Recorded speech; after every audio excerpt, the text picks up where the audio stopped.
Manchester United, a club with a history like no other. From the glory days of Sir Matt Busby to the legendary reign of Sir Alex Ferguson, Old Trafford has witnessed greatness time and time again. But in recent years, the Red Devils have fallen from the top. A club once feared across Europe, now struggling to find its identity. The trophies? Fewer. The dominance? Fading. The pressure? Bigger than ever. It wasn't always like this. There was a time when Old Trafford was a fortress, a time when Manchester United ruled England and Europe. Ferguson's Manchester United was unstoppable. Ronaldo's brilliance, Rooney's fire, Scholes, Giggs, Vidic and Rio Ferdinand, the spine of a winning machine. Premier League titles, Champions League triumphs, last-minute winners. This was Manchester United. But those days are gone. Now this club needs a new leader, a new vision. This is our mission, to rebuild Manchester United, restore their dominance and bring them back to the top of English and European football. Transfers, tactics, youth development. Welcome to the Manchester United career mode. And this is the squad that we're going to start this journey with, alongside the new signing Patrick Dorgu from the Serie A, and of course with Rashford loaned out to Aston Villa at this stage, and Anthony allowed to do wonders across at Real Betis in Spain. The guy is actually on fire, but let's focus on the more important things. I've already changed the positions of the players to fit this formation. Mazraoui goes from an 81 to an 82 as a right midfielder. Bruno Fernandes from an 86 to an 87 as a centre midfielder. Kobbie Mainoo does the same, going +1 up to a 79 there. But then we have others like Dalot who have been turned into midfielders from fullbacks who have gone down. Dalot has gone down to an 81. As we go down the list, Dorgu has remained the same. Luke Shaw has gone down to a 78 rating. As you can see, this formation has a 3 at the back. And that means I'm going to try and stay true to Ruben Amorim and what he wants to do with this Manchester United squad by sticking to 3 at the back, or even sometimes 5 at the back. But it should be clear that Amad Diallo is the star man alongside Bruno Fernandes and Garnacho. But Amad, 22 years old, he has been someone that wasn't trusted in with other coaches. Now Amorim is going ahead and playing him all the time. And Amad, for me, is the standout player. Someone that we definitely need to focus on. Someone that we need to build this team around. But what about the Youth Academy? We have only one player that was worthy of showcasing. Germán Villalba, or Villalba, I believe that's how you pronounce it. 6'9" goalkeeper, 61 rated, mad high potential, and 2 play styles on him. Why am I showing you the Youth Academy? Especially when I have 128 million in my budget. I will use the Youth Academy to find talents like Villalba, but most importantly, I want to go ahead and replicate the class of 92 style that Manchester United had back in the day. They found players like David Beckham, Ryan Giggs, Paul Scholes, Gary Neville, Nicky Butt, all these players through their own Youth Academy. And that makes a big difference, especially not just for the players themselves, but for the fans. United fans want to root for one of their own. And it doesn't need to be many players, but I've sent out the scout to look for a centre-back for the next Rio Ferdinand, for a right midfielder for the next David Beckham, and for a striker to potentially find the next Wayne Rooney. But what is my ultimate goal with this career mode? It is to replicate the 1998-99 season in which Manchester United became the first English club to win the Treble, the Premier League by winning against Tottenham in a comeback, the FA Cup by beating Newcastle United 2-0 on May 22nd, and the UEFA Champions League win against Bayern Munich in one of the most dramatic finals in which they won 2-1 thanks to Ole Gunnar Solskjaer. But before I point out any issues with the starting 11, the bench, or even the reserves, I need to point out what is clear and obvious. The Glazers are the biggest issue at Manchester United, and they are still not completely out of the club. And who knows if Daniel Radcliffe will be the solution. So Manchester United fans don't know what's going on right now, and they are probably not happy about it. But now, my friends, we are up in the FA Cup against Leicester City. Why am I stepping into this game? It's because I want to see how good this starting 11 is, how it plays, and all those things. And hopefully, by the end of this matchup, I can tell you which players I like and which ones I don't. Nice. Maguire, Garnacho, sprinting through. Lovely movement from the young lad from Argentina. In space, shoots. Not the most accuracy. But I can tell you right now, Garnacho's ability on the ball is quite decent. His shot, maybe not as much. Kobe, left foot. Okay. First chance. I'm liking it. Okay, defensively, I gotta tell you right now, I am not enjoying the three at the back. It's something I always struggle with, but we're gonna give it a try. Ahmad is now through. Højlund next to him. Højlund wants the ball. Gets it, chests it. Could hit it. It's a penalty. 38 minutes in. And of course, the captain will step up. Bruno Fernandes against Leicester. Solid. Perfect penalty from the captain. Manchester United have won this game in real life, so hopefully I can do the same. Over to Bruno. Bruno. Captain. Leader. Okay. I gotta say, so far, dribbling, best Garnacho. And in terms of shooting, Bruno. That's... How? How are we allowing this? I thought my defender was able to pull him back, but Patson Daka just sprinted through. I believe United won this game 2-1 in real life. Let's try and replicate that. Gotta give a chance to the other lads as well. Dorgu, Ugarte, Xerxes, and Yoro getting subbed on. Bruno. Oh, Ahmad is open. Ahmad, come on, Ahmad. Over to Xerxes. Over to Garnacho to win it. Yes! There we go. What a perfect start into our journey as a Manchester United coach. Mate, that is just amazing. Fergie time. And that's it. Garnacho's mighty touch finishes off Leicester City. And United go through to the next round in the FA Cup, just like in real life. So after the first game, this is what I think. Defensively, we are shaky. I'm not too happy with three at the back, but I will have to adapt to it. Then in midfield, Bruno Fernandes was the best out of all the midfielders for me, clearly. And then in terms of the attack, Garnacho was doing a lot for me. That left-hand side was very active. Højlund feels a bit stiff in terms of his movement. He does have lots of pace. He does have strength. But when you start sprinting, you don't feel like you can turn and twist as fast. And with Ahmad, I didn't get to see much yet from the Golden Boy because he didn't touch the ball much. That right-hand side didn't get too many passes, but at least he was part in the build-up to the goal. Since we had the result of a 2-1 victory against Leicester, just like in real life, I decided to go ahead and do exactly what happened again and lost against Spurs 1-0. From this point on, it's all in our control, though. Next game is against Everton, and we are getting ourselves a 2-2 draw. Whilst against Ipswich at home, it should be a victory, and it is. What I'm thinking of right now is this. We have a matchup against Chelsea in the FA Cup. The teams that are left in the FA Cup are these.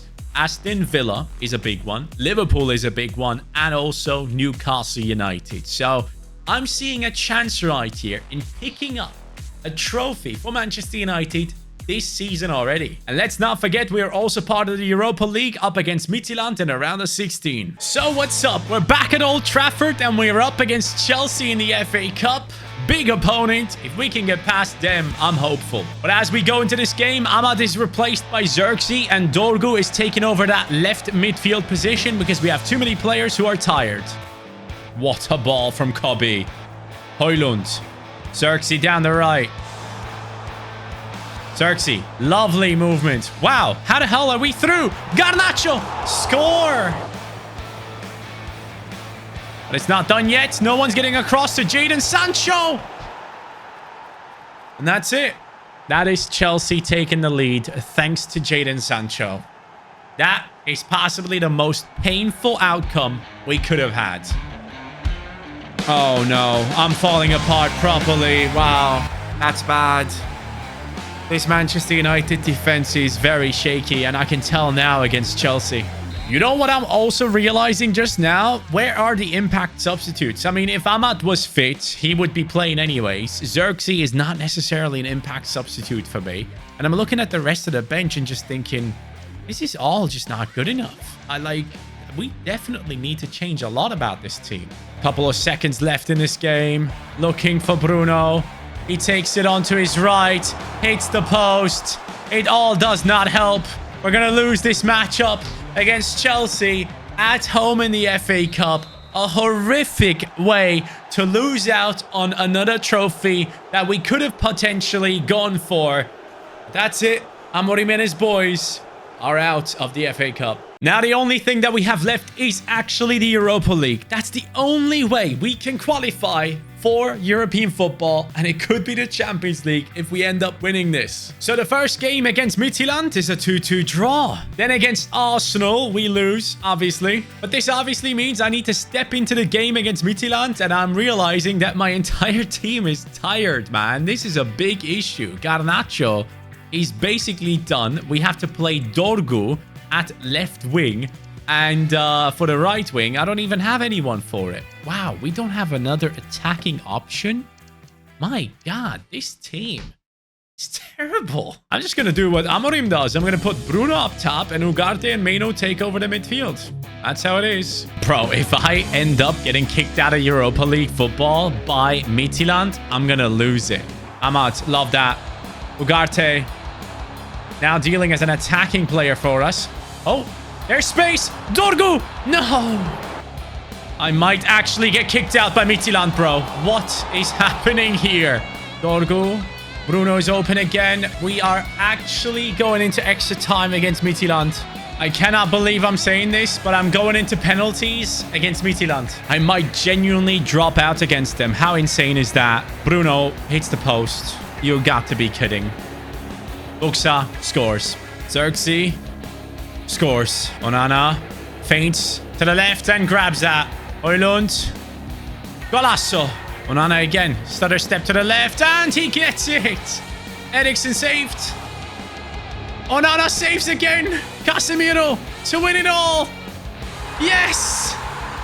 Relax, man. It's Midtjylland. Stop celebrating.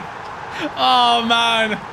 That is the level we have come down to. I gotta say, this team is horrible. Now, let's just admit that the league itself is done for us. There's nothing to grab out there. What I need to focus on is keeping this team fit. I mean, stamina has been a massive issue with this team. And if I want to go far in the Europa League, I need all my starting 11 players. That's what we need to do. And for that, I need to go ahead and put together a second side that takes on the less important games. And great. Harry Maguire has broken his toe.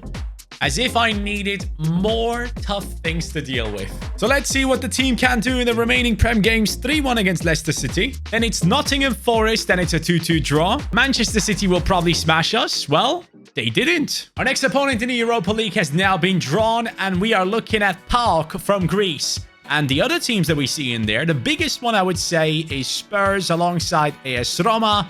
But there is a good chance we can actually win this thing and somehow miraculously qualify for Champions League football whilst being in the outside of the top 10 of the Prem. This balanced setup is not working for me at all, so I need to find a way to play down the wings. Wing play is going to be incredibly important for me from now on, and I'm hoping it helps. For Garnacho, we're going to keep it on inside forward, and the same goes for Ahmad. I like them pushing inside, but I want the likes of Mazraoui and also Dalot to genuinely just stick to the sides as wide playmakers. I don't need them anywhere inside the pitch. Now it's time to see if those tactics work out in the quarterfinals against PAOK. I have to say, man, at first I thought this team was quite decent, but now I completely understand why Manchester United is probably going to struggle big time for the rest of the season, especially dealing with the injuries that they have, having let go of 2 attacking options like Antony and Rashford, and not having anyone to replace them. It's not looking good for United right now, but I'm trying my best. With Højlund. Yeah, that's not it. Lovely steal. Run for it. Højlund. Ahmad. Ahmad Diallo. No way. Man, I need to score that. Dalot. Into the center. Bruno. No. I can't even beat PAOK at the home ground. Looking for Xerxes there. I see him. Wait. It's another one. Dalot jumps up and it's done. A draw. Oh my God, we're so bad. But there might be hope. Our scout is back and I nearly forgot about this. Jesse Hutchinson. Nah, man, that's not going to work out for me. Connor Horn. We could say that name in a different way as well. Looks like a decent talent. I'm going to sign him up. Samuel Marsh, 16 years old, 525k. Let's sign him too. Dexter Hood. Okay, now this one could be special. 2 million in value. That might be the one. That genuinely might be our next David Beckham. Right midfielder. Get in there, son. And then we have Jake Haynes, 975k. We're finding a bunch of really good players right here, and that gives me hope. I would love to just put these players... 1.2 million. 1.2 million. Insanity. Okay, this scout might have been 4-star, but for me, you'll always be a 5-star, buddy. Let's check out their stats. Hood, 66 rated, 87 pace. Finesse shot. Yes, let's promote him instantly. That man goes into the team. I'm telling you right now.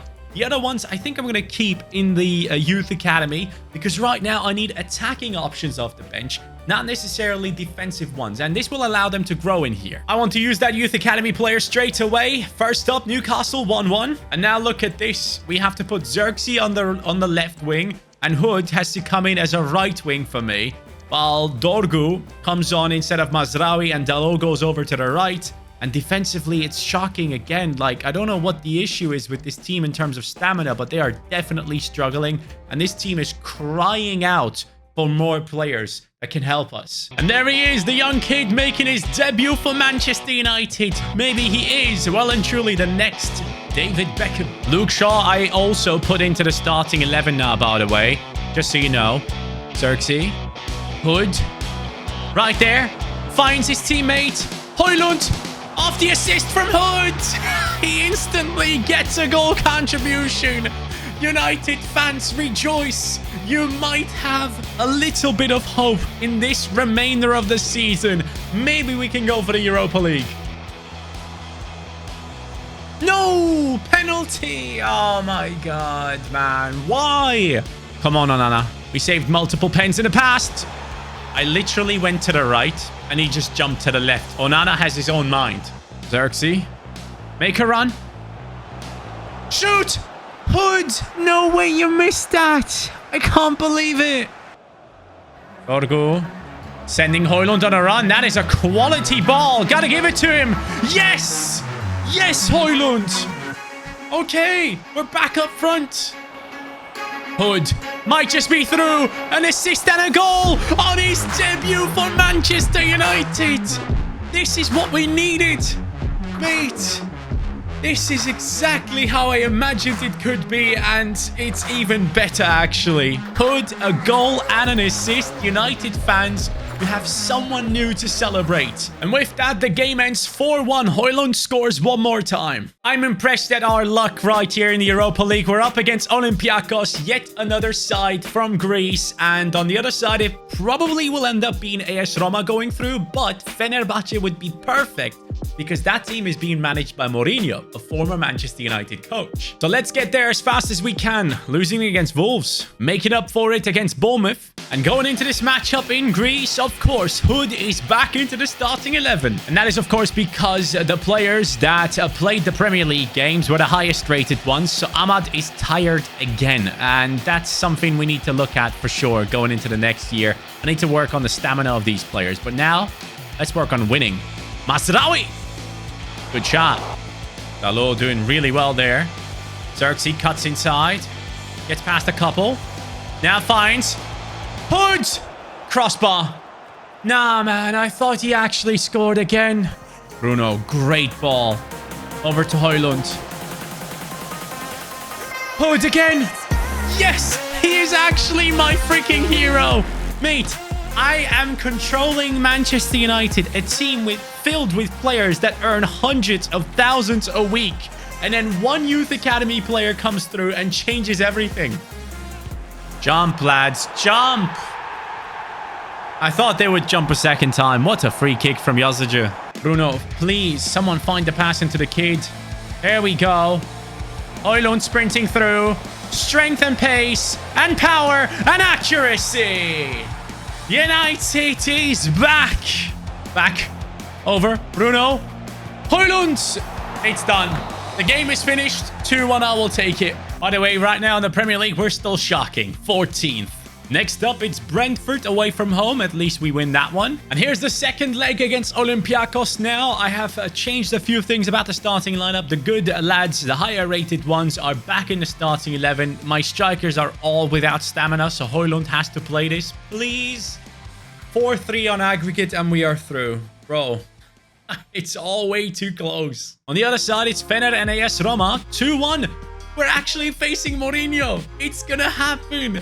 Insanity. There's one game in between the finale, and that is West Ham beating us. Before we go anywhere though, I actually have to sign Villalba right now because he is wanting to go out of the youth academy. So let's go ahead and sign him. Hopefully he doesn't lose potential because obviously he won't play any games this season. But now back to Mourinho, and this is his starting 11. Dzeko, En-Nesyri, Szymanski, and then you have two former Manchester United players in Fred and Amrabat. And in defense, you have Diego Carlos, Skriniar, and Džiku alongside Livakovic, and a very good bench with Talisca, Tadic, Cengiz Ünder, Osterwald. Yeah, dude, this is tough. They have won 3 of their last 5 games. At least our starting 11 is finally nearly fully fit, apart from Højlund, but Hood is going to come off the bench. I have a lot of faith in him having an impact on this game later on. That trophy is what I want, and for it, we're going to give it our all. Nice one, Yoro. Oh no, Yoro is now out of position. Lost it against Kostic. Kostic has a great cross on him. Goes inside. Dzeko hits the post. That is the start to our Europa League finale. I was about to say Champions League. Højlund, come close. There is no offside on throw-ins. Let's remember that. Beautifully done. Inside. Kobe. Oh my God. Both teams missing big chances, but mine was definitely bigger. First one. And then... oh, come on. Second insane free kick I've conceded today. And this one definitely is the better one. Let's take a look at the replay. As beautiful as it was, it is painful. What a shot from Kostic. Former Eintracht Frankfurt and Juventus player. Dalot. Højlund. Inside. Kobe. Kobe, man. No, it's Ahmad. Why am I keeping on saying Kobe? I think it might have been Ahmad missing both chances. Hold on a second. It should be time for Hood quite soon. Lovely ball. Oh, Højlund is through. What a ball. Ahmad, please. This time. This time, Ahmad. I can't believe it, man. I thought you were my golden boy. Højlund is already very tired. I don't know what to do. Do I just put Hood at striker? Nah, I'm putting Ahmad, Garnacho, whoever. It's terrible. I guess I'll have Garnacho in the center, Hood on the right now. Get across, Džiku. Find Garnacho. Garnacho, score, please. Oh my, what a terrible touch. Bruno needs help. He gets it now. Off we go. Garnacho. That's it. That's it. That's the moment. Yes. The Argentinian scores 76 minutes in. We are back into it. Mourinho will be upset about his defense. And straight away, I'm going to make some other changes. Ugarte coming on now for Menu. And you know what? Mason Mount could be coming on down that left-hand side. I'm going to do it. Masraoui, quality ball. Garnacho sends Mason Mount. Out of all these players, it could be Mason Mount winning. It's 90+1, buddy. It was your moment. And En-Nesyri just sprinting away from Lisandro Martinez, who comes across like a freaking sloth right now.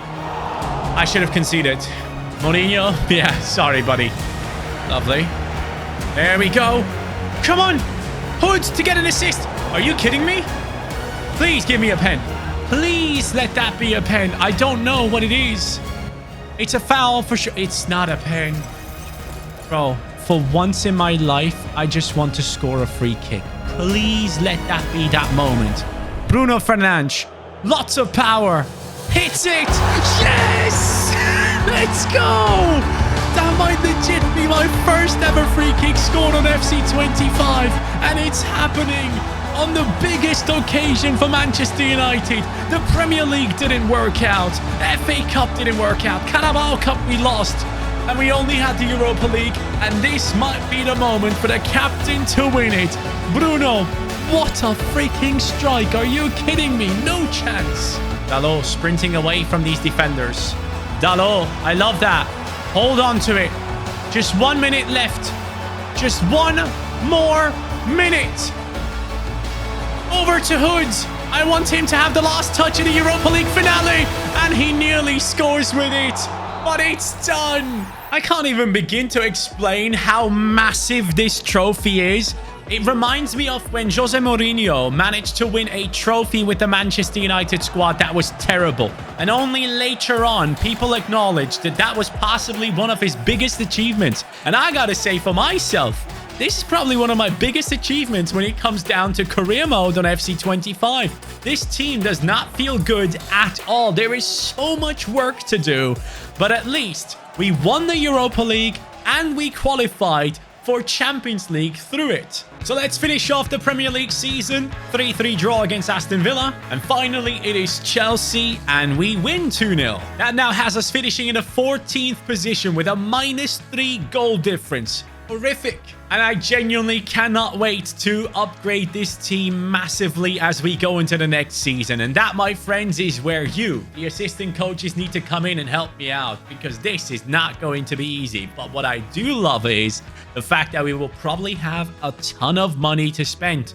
We have 124 million right now, with more to come in the next season, hopefully. But this season's stats: Garnacho 19-6, top performer. Amat 16-10, Højlund 15-3, Bruno Fernandes with 29 goal contributions.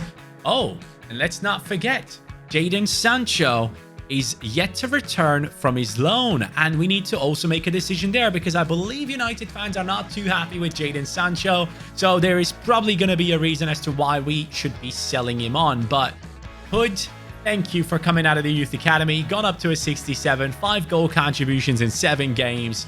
A legendary player has come through, and I cannot wait to see what happens next in the next season. We had just started and took over Manchester United, seeing an insane budget in the team, but the transfer window was over. Rashford had left, and so did Anthony, and all of a sudden, we were losing games left, right, and centre. Kicked out of the FA Cup by Chelsea, and we sent out the scout to find us a solution. Dexter Hood was the man that came through the Youth Academy to save Manchester United. On his debut, he had scored and gotten an assist. We made our way towards the Europa League final, banged in a 109th minute free kick from Bruno Fernandes to win it against Jose Mourinho and Fenerbahce. But at the end of the day, we finished 14th in the league. And that needs to change this new season. The new season has come, and look at who's back. Anthony has returned from Real Betis. Rashford has returned from Aston Villa. And most importantly, Jadon Sancho is back from Chelsea. And we are kicking off the season with 95 million in the budget. We will, however, increase that budget because, as you guys have been saying in the comments down below, there need to be some changes at Manchester United. So many sales are happening now. I'm receiving 60 million from Arsenal for Jadon Sancho and 30 million from Inter for Marcus Rashford.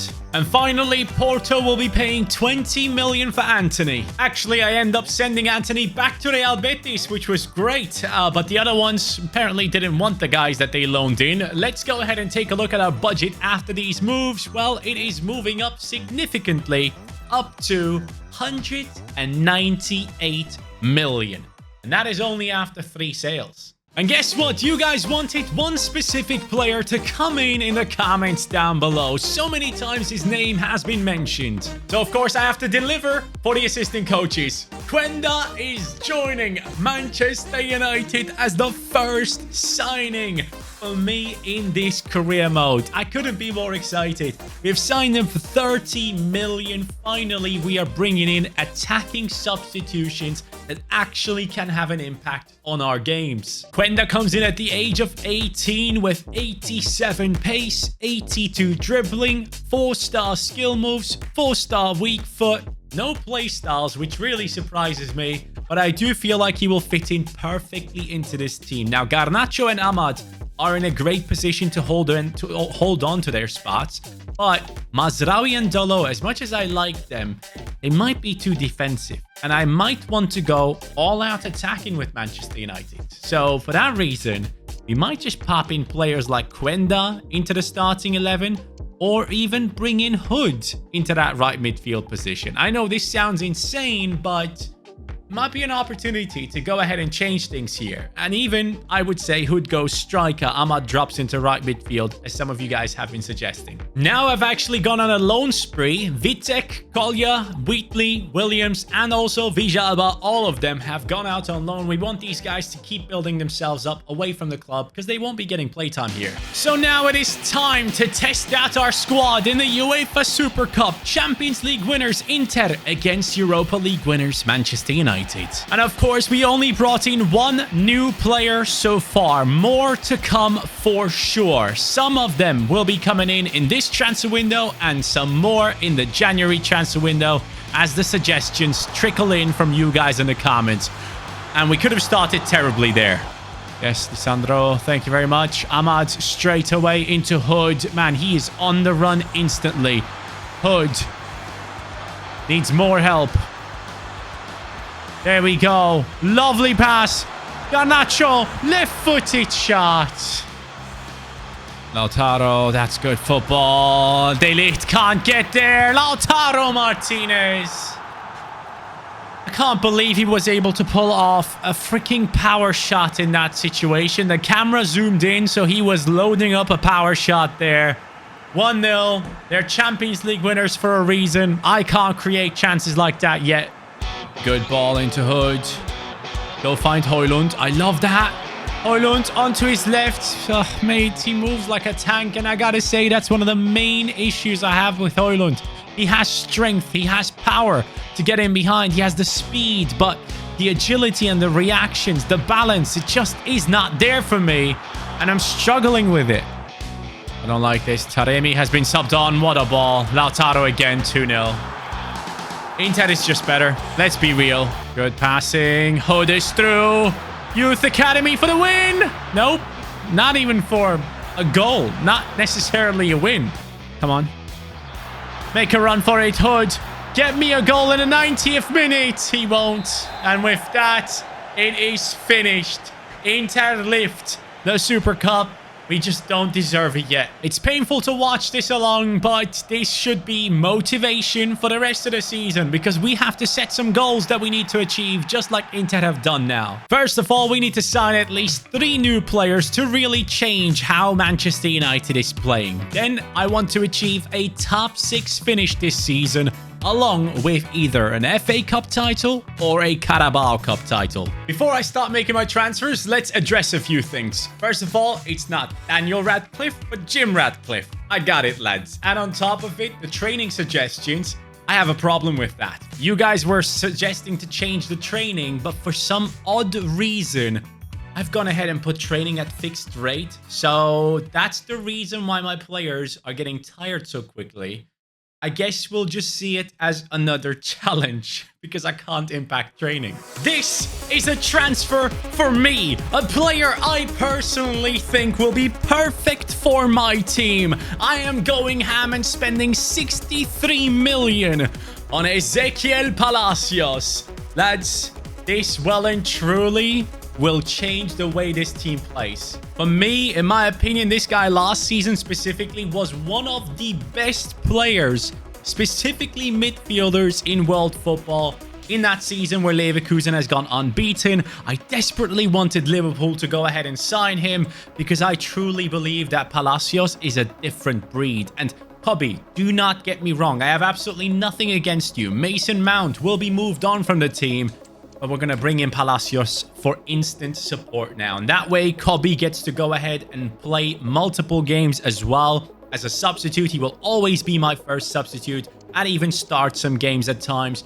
But this is a transfer that Manchester United needs. A true warrior. Someone that can read the game. Someone that can genuinely change the way a team plays with just his presence. Palacios, 71 pace, 78 shooting, 80 passing, 83 dribbling, 83 defending, intercept and anticipate. For me, the best transfer I could make right now, apart from the obvious, which is the striker position. Let's be completely real. United cannot have Højlund and Xerxes in there. I believe they combined for like a total of 5 Premier League goals or something. Many of you have left comments about this specific player, and now he is joining us. It's of course Bournemouth's young talent, Housen, joining Manchester United, and someone else is going the other way around, of course. It will be the inclusion of Mason Mount in this deal. Bournemouth, I believe, could be his level at this point in time.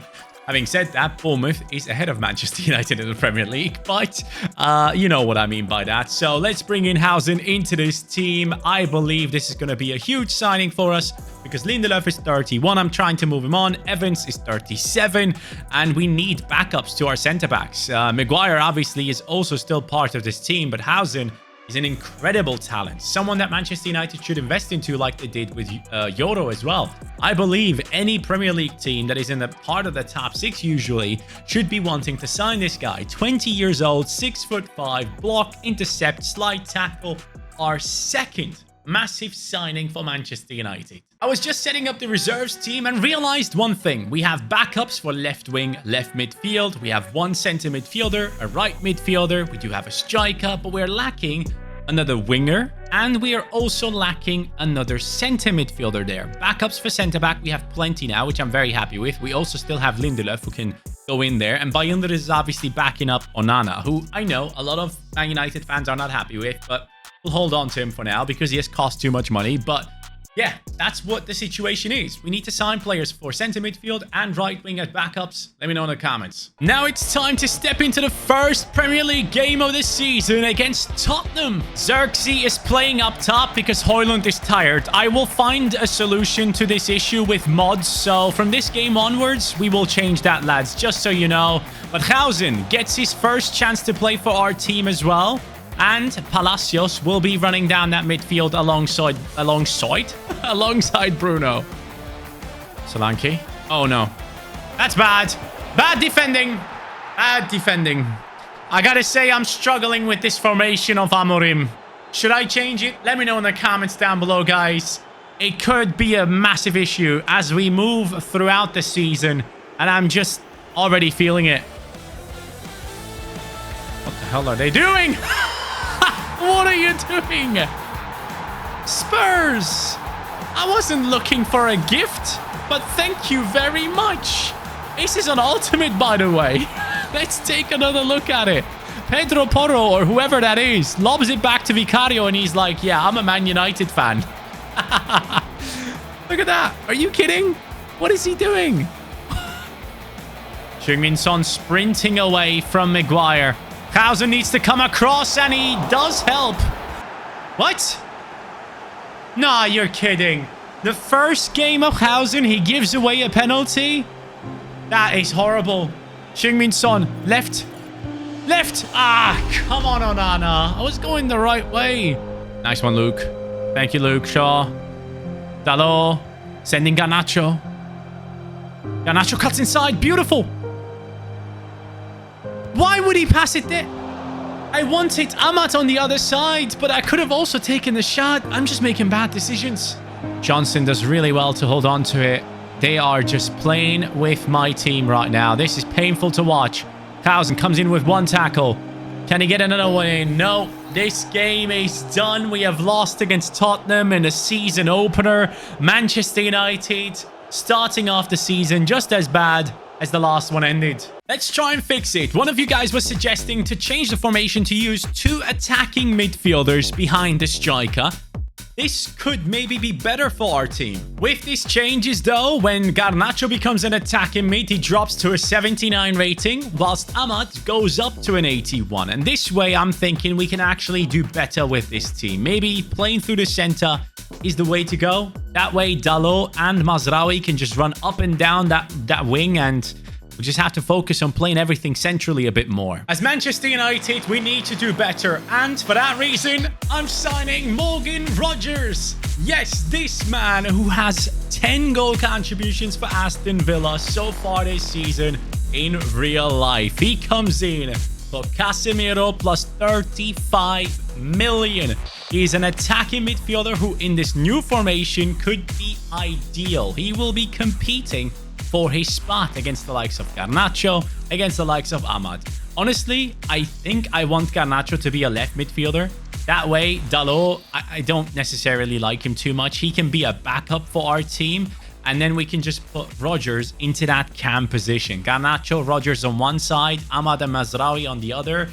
And the striker position, I think I'm going to attack that in January. I know it's the biggest issue in the team right now, possibly, but I need you guys to make a decision in the comments. But right now, Rodgers is the one. 23 years old, 6'2", incisive pass, technical, flair, a true tank of an attacking midfielder. And I just thought this would be perfect. A former Manchester City Youth Academy player. It was like in the under-23s for Manchester City. Before that, he was at West Brom. I want him to be part of this team to really showcase the Manchester City fans. They have lost out on one. With this new team, we're going on a run now. Bournemouth first. It's a 2-0 win. Then Swansea in the Carabao Cup, and we win 2-1. Nottingham Forest at home straight after 2-0. Let's keep this up. Against West Ham, it might be tough to keep it up, but we do. AEK Athena in the Champions League group phase or league phase, 2-0 victory. Brighton at home in the Premier League, and we step up 3-0. And Aston Villa, 2-1 victory against them in the Carabao Cup. Lads, this team is on fire right now. And I love to see that because so far I've been struggling big time. Bruno Fernandes, 10 goal contributions in 12 games. Garnacho as a left midfielder now, 3 goals. Ahmad, 3 and 1 from Cam. Højlund, 3 goal contributions. Xerxes 2. Yeah, the striker position is definitely an issue. We might have to get active in January. But look at this. Rodgers, 8 games, 1 goal, 4 assists. Love it. Let's see how far we can take it. Burnley should be easy, but seemingly wasn't. Celtic as the next Champions League opponent. 2-0 win. Leeds United, a former big rival. Now, 3-2 victory. And now we'll be facing Newcastle United. This is the match we wanted to move forward to go ahead and see what we need to do in order to maybe compete for something. Okay. Let's be real, the matchups were some of the easier ones so far. So I'm not going to read too much into the fact that we're currently sat in second. My goal this season is a top 6 finish and a trophy. If I can pull that off, I'll be very happy. But 7 games in, seeing this gives me hope. Oh, and by the way, for those wondering, we already have the best coaches in the club. I really wanted to step into this game against Newcastle United because they have some quality players in their team. And it's going to be a tough matchup and a really good test to see if this new setup actually works. Come at me, Newcastle United, with your Isak and your Gordon and your Bruno, Tonali. These players are some to beware of. I was thinking about signing Bruno, but then thought, no, this time I want to go a different route. Hold up. I might have messed up instantly. All good. Rodgers, there he is. Cuts in. Plays a beauty of a ball. Palacios into Højlund. This is the situation where he needs to be better. His dribbling is still awful. But there goes Bruno Fernandes. Come on. Oh, no. Bad movement for me. I need to catch up. Lisandro, why are you so slow? Oh, no. Thank you once more. You keep saving me, man.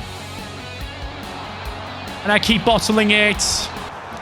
How many times does he need to save it for me to understand I need to defend better? This game is done. I'm going to lose this. I am losing this. I'm terrible. This team was winning everything until I took control. We have lost. Still, I would like to say this formation felt better. I was able to play multiple passes in that midfield, make some good moves. Palacios is on a red card in Champions League football. Okay. What I want to do now is actually go into the tactics and change the player roles to maybe have an impact there. Okay, Ahmad becomes a half winger whilst Rodgers becomes a shadow striker. His physicality will be perfect there. We have Garnacho as a winger and so is Mazraoui. Box to box on both midfielders. Defensively, Yoro changed to a stopper plus. Ball playing defender on De Ligt and Martinez because that is their strength. And then Onana actually is a sweeper keeper. So, yeah. Hope this works out. Let's see if it works in simulations. We're stepping up against Lask and winning 2-0. Then it's newly promoted Luton Town in the Premier League. And we lose. Okay, let's step up against Leicester. It is a win. And now guess what? The biggest game of them all. Liverpool against Manchester United is about to happen. And I'm very excited to step in. And thanks to those 2 losses that we picked up, we're down into the 7th position. But do not panic. We will catch back up, hopefully, into the top 6 at least, and maybe even into the top 4, which I would love to get, because we can't win the Europa League this season to go ahead and basically play Champions League football again. Liverpool, right now, November 1st, let's do it. If I can step up into Anfield and win a game against Liverpool, that will mean so much to United fans. So I will give this game my all. Even though I'm a Liverpool fan, I want to win. Oh, Liverpool have signed Openda, who is a player I struggle against a lot, I wanted to say. Can you please switch to freaking De Ligt game?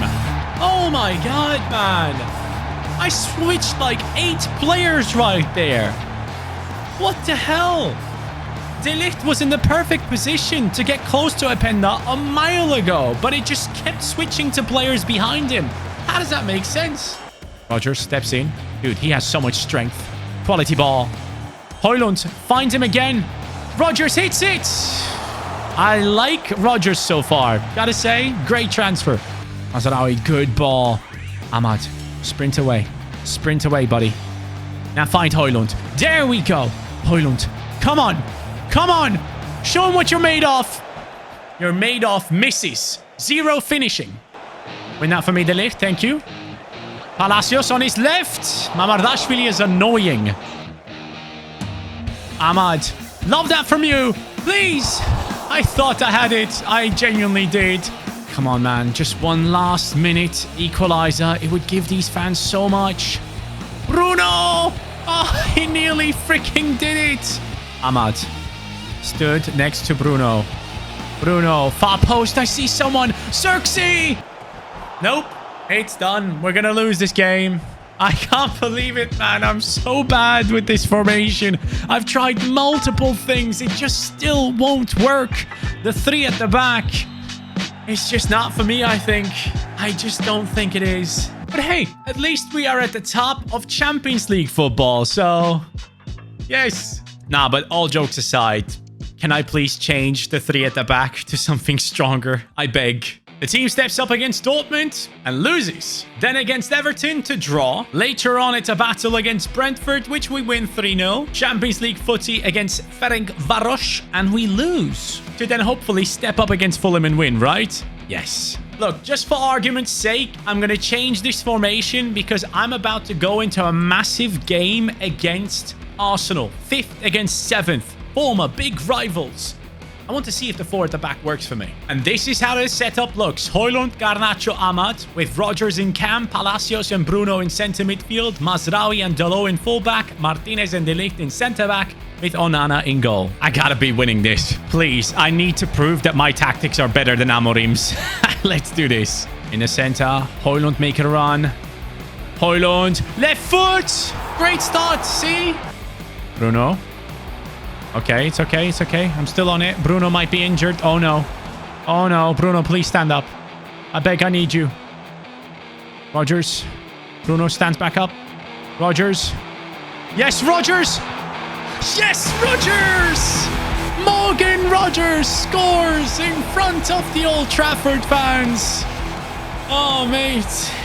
Let's go. Is this it? Is this my formation? 34 minutes in, Bruno is actually injured. Kobbie Mainoo has to come in. So that's why you have great backups. Garnacho lobs it up into Rodgers, who now tries to run through, and he does exactly that. Bro, oh my God. He's insane. He's actually insane. I'm not kidding. He's like a cheat code. The strength, the pace, the movement. I love that. He's not necessarily like the most agile, but he's still 10 times better than Højlund for whatever reason. But the way he just wiggles his way through there, I'm impressed. Yes! We've beaten Arsenal! My first big win! Oh, this feels good. Formation change, please, can I? We are moving up in the world of football. 5-0 against Wolves. Final in the Champions League. Props to them, but we have beaten them. Morgan Rodgers up against Aston Villa. 1-1 draw. And then the Carabao Cup opponent Sheffield United should be a win, and it is. Whereas against Crystal Palace, we have lost. Now we find ourselves in the 5th position, 32 points, still chased by Arsenal and Aston Villa. In Champions League football, well, we have survived in the safe zone, 8th position for Manchester United, which means we don't have to play the playoff round. Bruno's still dominating with his numbers, while Xerxes is stepping up as well though. Chelsea is somehow 15th in the league, which means we can take him on easily. I would hope so. But anyways, let's put Bruno into that cam position, Mainu into centre midfield, and see if we can smash him, because after this game, we're up against Manchester City. Off we go. 2-1 loss. No. Oh, mate, at first for one half a second I thought we won, but we lost. Manchester City are 2nd in the league, and I want to take that away from them. Now that I've beat Arsenal, I have faith that I can actually pull this off, and we might actually win the Carabao Cup if we continue like this, lads. Oh no, Haaland, don't you dare. He dares. 1-0 City. Oh no. Oh, this is bad. Phil Foden, sprint, Yoro, please. Oh, thank you, Onana. There is Hood. You have been my savior so many times. Please do it again. Hood lobs it up towards the center. Lisandro Martinez. That is my biggest chance in this freaking game. Yes, Mazraoui. Step it up. Yes. Down the right. Lots of space for Hood. Save me, Hood. Save me. He won't. He can't. Mazraoui across to Mainu. Over to Palacios. Oh, Ederson, let me score. Takes it onto his left. Hood still going. Still going. And Ederson is saving City once more. This game is over. I thought after beating Arsenal, I would have a chance. No. And now we made it to January, which means we are halfway through the season and we are in the 6th position. 32 points, Aston Villa on our toes, and at the top of the league is Spurs with Manchester City right next to them. With one main topic to attack, and that's the striking position. Everyone focus on that one. Help me. What should we do?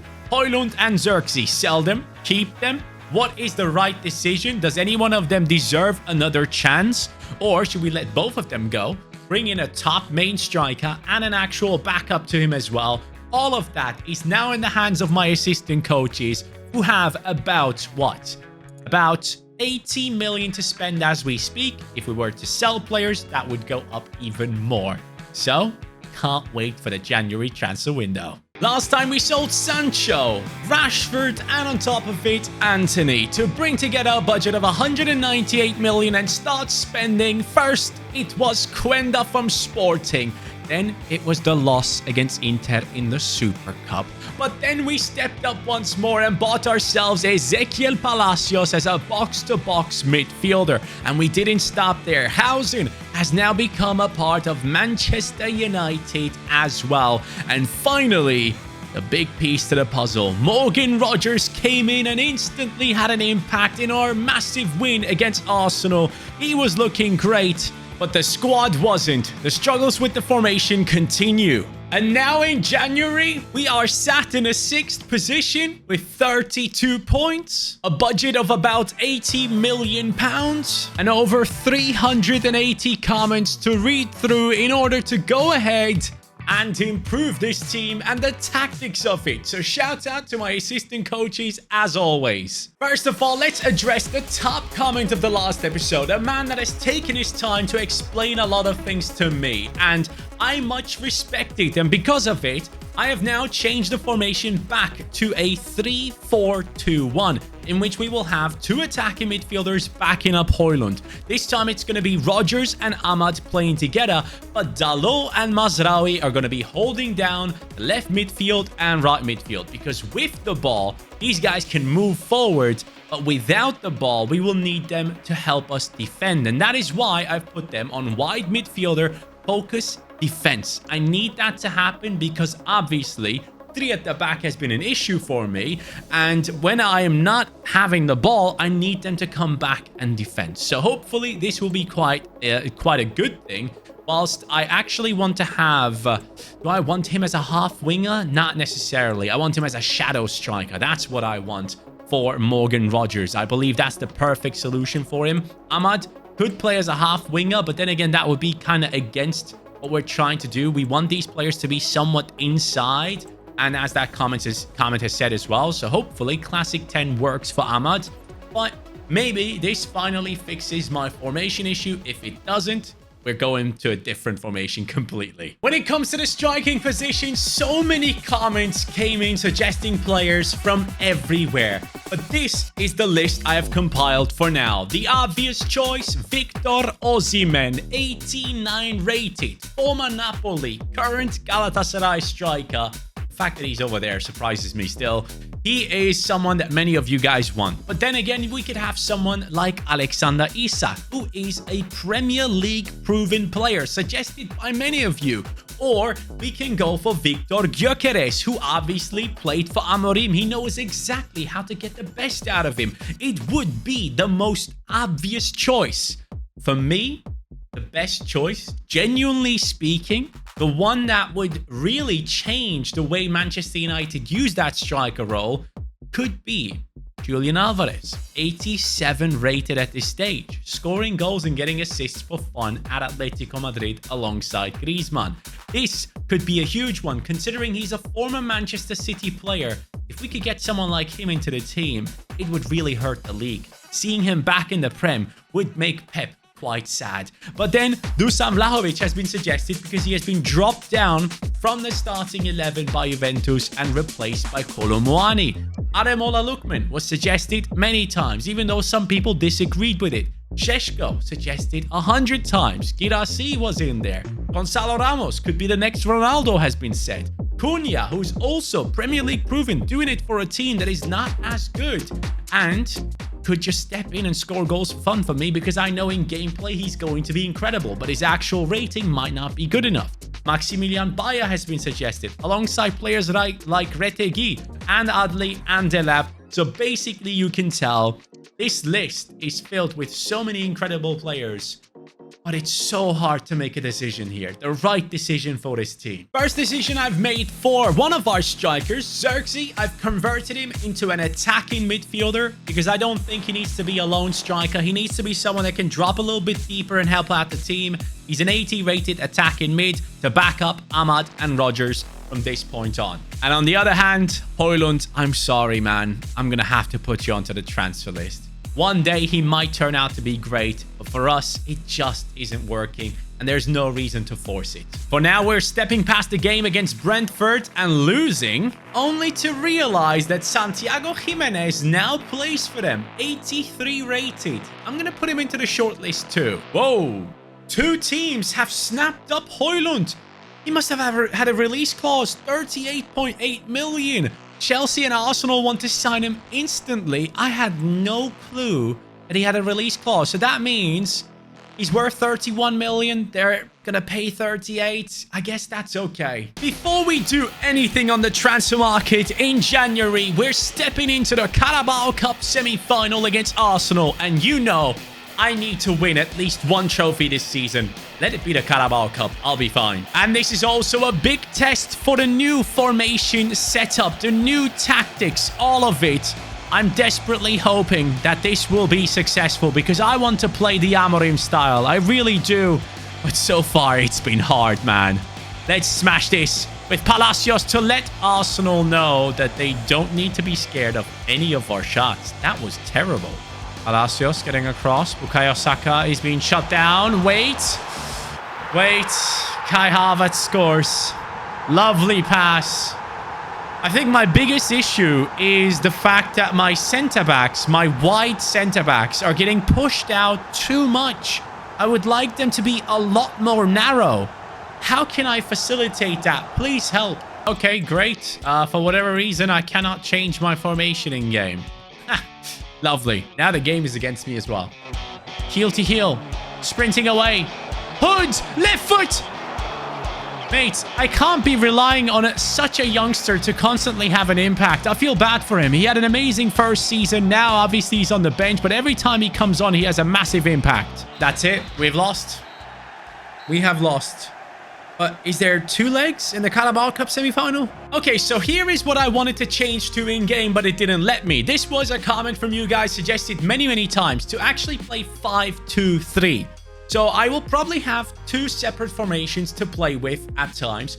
5-2-3, I want to be one of them because this would allow my fullbacks without the ball, Mazraoui and Dalot, to actually come help defend the likes of Yoro and Martinez so that they can push a little bit more inside and help De Ligt, because right now De Ligt is completely by himself down the center, and I don't like that. Palacios can be box-to-box, Bruno Fernandes can be a playmaker, Ahmad and Rodgers can be inside forwards, while Højlund is the striker. I'm hoping this is another good option for us because it's one that Amorim has also used, 5 at the back at times. And yes, there is still a second leg against Arsenal, so I have not given up on the Carabao Cup yet. The Højlund deal isn't going through with Chelsea or Arsenal, so I've used him to get Delap into the team. The man who has scored 10 goals and 2 assists for Ipswich Town now belongs to Manchester United. You guys have been saying in the comments down below that he has actually been linked to United,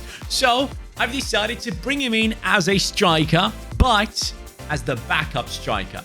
He is not going to be the main man in this team. He is going to be the backup player to really come in and help whoever is going to be that main guy. But with Delap, we already have an amazing option right here, which I'm very happy with. 85 pace, 81 shooting, 77 dribbling, 79 physicality, power shot on him as well. Obviously, won't feel completely different to Højlund, but we will actually see if this is a good signing. Manchester United have now brought him in, and I'm very, very excited about it. Let's hope it works out. Why the hell is Martinez up there? And you know what? We're going to give him a try straight away in the FA Cup against West Ham United, who might have actually just ruined Arsenal's title hopes. Running behind. Finish! Yes! Delap, are you the one? 12 minutes in, he scores! Something that Højlund has not been able to do for me in so many games. This man does in 12 minutes. Are you freaking kidding me? Is he the one? Do I need another striker? I don't know, but that was a quality goal. Rodgers, Delap. First touch after Rodgers' pass. Yeah, he's the one. He might just be the one. I don't know. I can keep a hold of my 80 million. He might just be that guy. Do I need an 89 rated striker? An 87? An 88? Or do we just need an 80 rated striker that just feels good in-game? That's the question we need to ask ourselves. There he is, the lap. Touch and go. Ahmad sends him on another run, bro. Nah. Yeah, he's the one. He's the one. I'm sorry. If you want me to spend my 80 million, I'm not going to. I don't have any reason. This guy came in as a backup. That was the plan. I wanted to keep spending big, and all of a sudden, he's making the perfect runs. He's smashing it top bins, scoring a hat-trick on his debut. I can't remember the last time I had such an insane player come in and showcase his skills that way. And that's the end. 3-0 victory. Welcome to the Delap show. So how the hell do we deal with this situation now? Am I hyping him up too much? He's also a stocky player. He's not necessarily a good dribbler. He also falls into the category of a Højlund, so to say, but why does he feel so different? Is it about his attack positioning? It's 82. I don't know what Højlund's was, but he just moved differently. He finished differently. His shots were more accurate.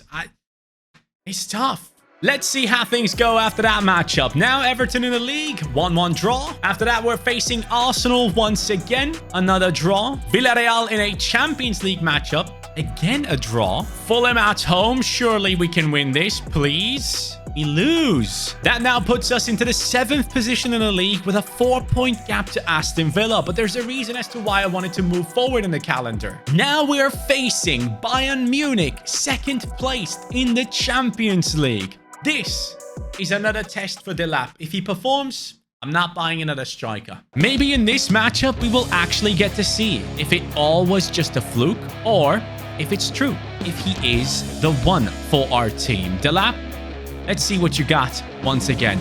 In the center. Cross whipped in. Okay, headers. Just as bad as Højlund, I guess. Oh, we're up against Gyökeres as well. It's Delap against Gyökeres. You know what? Whoever scores and makes us win, that one is the one I'm going to use as a striker. Obviously, I mean, if Gyökeres scores, then I will buy him. Halfway through the game, Mazraoui is injured. It's time for Quenda. Musiala struggling. Gyökeres! Gyökeres scores. He is saying, I'm the one. You should buy me. That's what Gyökeres is saying right now. Delap, do you have an answer? Delap is through. Show me. Oh, no. Oh, no. That is not good, Delap. You're losing the battle against Gyökeres. Yoro sending Ahmad on a run. Ahmad sending our striker. Delap once more. He won't miss twice. What Gyökeres can do, he can do as well. He's saying, remember the name. It's Delap, my friends. Gyökeres. Last minute, Bayern Munich coming through. Musiala. Don't score. Unbelievable finish. That is the quality of a Jamal Musiala.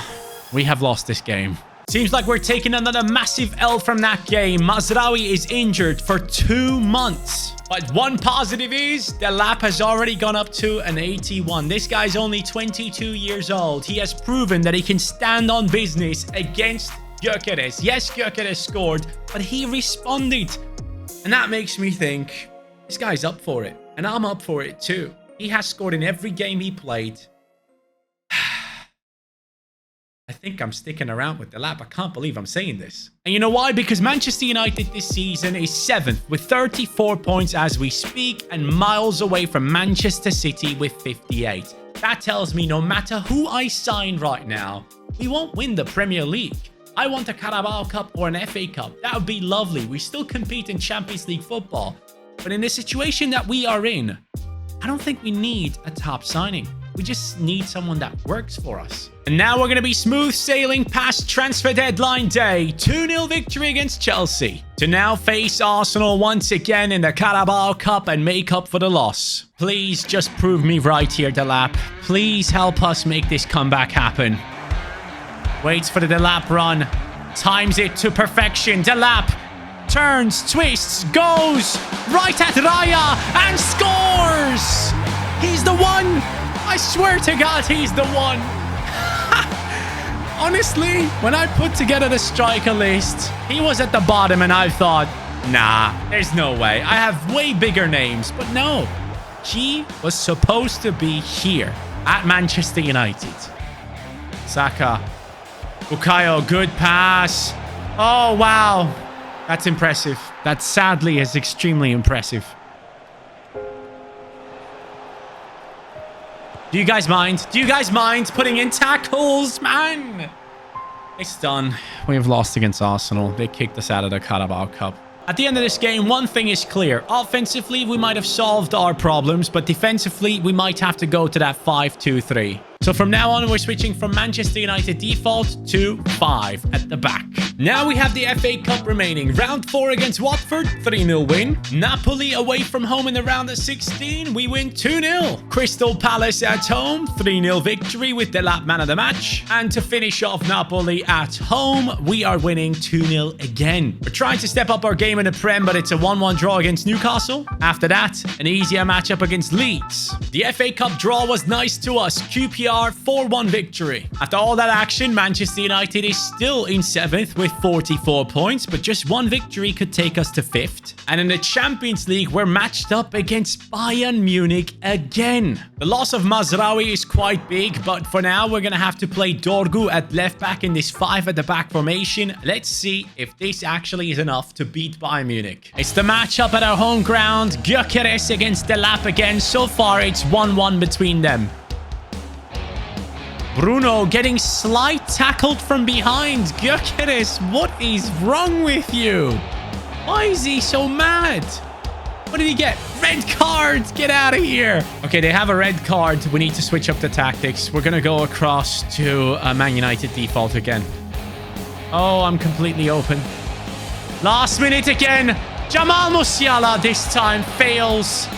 It is our team just about surviving against the 10-men Bayern Munich. The 5 at the back, It's good defensively, but I'm struggling to create chances. Aston Villa away, 2-0 win this time. Let's step right back into this game against Bayern Munich and see if the three at the back will perform better. Oh, Lisandro. Oh, Lisandro, I beg. Oh, wow. We're okay, we survived. When they get close and stop Gnabry from getting that ball. Oh, he actually gets it. Whips it straight in. And we get it now. Dalot and Ahmad are on the run. Ahmad. Dalot. Going. Palacios. Into Rodgers. Over to Delap.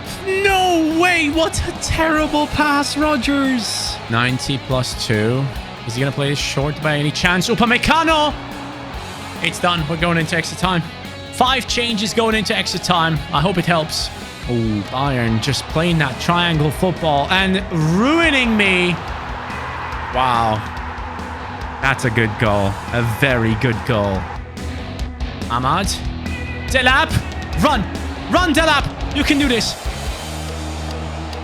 Yes. Legend.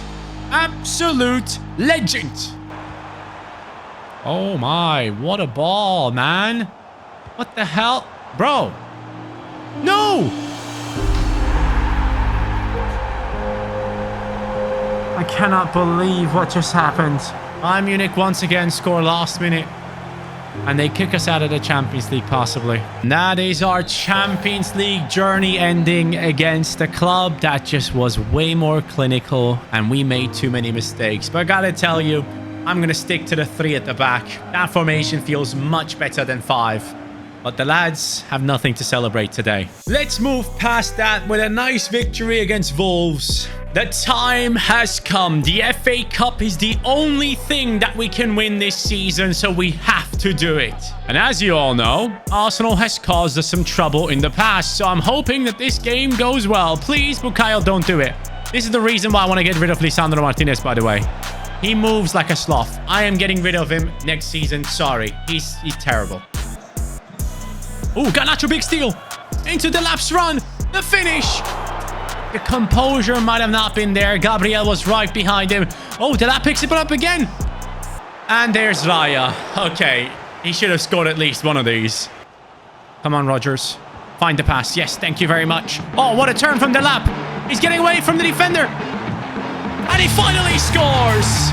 Manchester United has a proper striker. The amount of times he has stepped up already, it's amazing. Oh, that's a good ball. Please, someone catch up. Onana. Oh, mate. Onana is class. Hausen down the game. Quenda as well. There he goes over to Hood, who just got subbed on. Hood has Bruno Fernandes right there. Bruno Fernandes. It's done. Arsenal sent home. Manchester United celebrating. Impact substitutes, my friends. They made a difference. Hood gets an assist. Oh, we might concede last minute, but we won't. Haha, 2-0. Liverpool goes through. Manchester United does it. Aston Villa. And then Coventry against Brentford. I assume it's going to be Brentford. I'm telling you right now, I love this team. Delap is already up to an 82. Ahmad and Rodgers 84. We have the midfielders looking ever so solid. But defensively, when I play my games now, no more Martinez for me. I'm sorry, man. I can't do it. It's going to be Hausen. How much pace does he have? 73. It's not just about pace. It's like, it doesn't work for me. So Hausen takes over. But when I play in simulations, Lisandro Martinez will play anyways. Talking about simulations, 2-1 win against West Ham. Nottingham Forest away, we get victory. And an easy 3 points against Burnley. Whilst Brighton will not be easy, but it's a win. And now, my friends, we have been drawn to play against Liverpool, of course. Why is that not the final, man? Okay, if we beat Liverpool, there's a really good chance that we can pick up the FA Cup. Let's do it. As long as I'm winning trophies, I feel like I'm doing it right. By the way, Openda was an option that I wanted to sign as well, but he plays for Liverpool, so I was like, yeah, we can't do that. And off we go. Counter-attacking. Down the left. Morgan Rodgers. The tank himself opens up the space for Delap. Ahmad scores. I think it's offside. Good first attack for us. Nice steal by De Ligt. And I freaking love De Ligt. Oh, he's on the floor. Rodgers keeps going. Finds the lap. He finds the back of the net. Manchester United is on fire right now. We are up for a trophy, and it's the beautiful FA Cup. Too much space. Too much space. It's a goal. Cody Gakpo. 1-1. I keep pulling out my centre-back. It definitely is on me. No way! Cody Gakpo! I thought I had him. I swear to God, I thought I had him with that tackle. The thing is, man, this is why I'm struggling the most with this formation. I'm being completely honest. When they come down the center, I need my other center backs to come help. Like, they know there's no one else to cover. Just move in. Get tighter around the center, but it just does not happen. FA Cup lost. Carabao Cup lost. Champions League lost. All of it is a mess. The only good thing about this team right now and my performances is just that Delap is scoring. Well, now we only have the Premier League left, and in there we are 5th with 1 game to play. If we win, we move up to 65 points. There's a good chance we can re-qualify for Champions League football right at the end. We step up against Bournemouth and hoping to win, and we do. After that, it's a matchup against Tottenham. 2-1 victory. Now it's a 2-point gap to Arsenal, but if we do win our next game, well, we will be in their position. So how about us stepping up against one of the strongest teams in the league in Manchester City to move up to 4th? Bruno cuts in, gets away from Kevin De Bruyne. Bruno plays a great pass. Delap is through. See? I am telling you, one thing has been right this season, and it's that man right there. Bruno. Nice. Keep going, Bruno. Lovely pass from Bruno. Delap cuts in, makes it 2. Morgan Rodgers has a red card, hence why he's not playing. And Bruno at cam now has 2 assists. Pass to the wrong guy. Phil Foden. You won't score, pal. Oh, he does. Sorry, he actually does. Over to Ahmad, then into Delap, then into the center, then into the back of the net. City, get out of my stadium. Last minute ref, blow the whistle. Let's get this over with. Onana, pick it up, bro. What are you guys doing? We are now 4th in Premier League football. And look at that league table. We have a 1-point gap to Arsenal, but they just lost their next game. They are on 37 games, 70 points. Which gives us the ability to possibly drop a point here or there. So let's see if we drop a point against Liverpool. We don't. We actually win. Then it's Luton Town to finish off this season. I am mad proud of this team. We have qualified for Champions League football right at the end. Manchester United, 4th position in the league after 38 games, 75 points, a 2-point gap to Arsenal, who have been a pain for us this season. On to the stats for this season. 31 games, 26 goal contributions. Are you kidding me? Delap, no one else could have done what you have done, in my opinion. I'm so freaking impressed. 83 rated right now. This guy's grown by +3 in half a season. And then we have Bruno Fernandes, 21-21. Unbelievable from the captain. Even though I have to admit, most of those goal contributions, I feel like, came through simulations. Then we have Ahmad on 15 and 13. Garnacho, 13 and 1, even though he goes in and out of the team many times. Rodgers, 5 and 9. And now I want to point out a few things that I want you, assistant coaches, to help me with in the comments down below. We're a top 4 team now and want to achieve a lot more next season. So, this season we go trophyless, but next one, it changes. I'm now used to this formation. I want to use Beenhausen as a left centre-back if that's okay with you. Let me know. If you want me to go ahead and sign a new left midfielder, please go ahead and let me know. I want someone who is actually higher rated. Not someone that competes with Quenda or Dalot. Someone that properly takes over that position and holds on to it and helps this team in a really good way. Because Mazraoui is now back from injury, and I have to admit, Mazraoui plays better than Garnacho. His passing is unbelievable for me, and I like it a lot. So Mazraoui is a lock on that right midfield position, but Dalot really isn't. And Garnacho and Quenda just haven't done the same for me in that position that Mazraoui can. And shout out to Kobe Mainoo, who has grown to an 84 this season. Much respect for the man. Take a look at that. Last season, we finished 14th in the Premier League.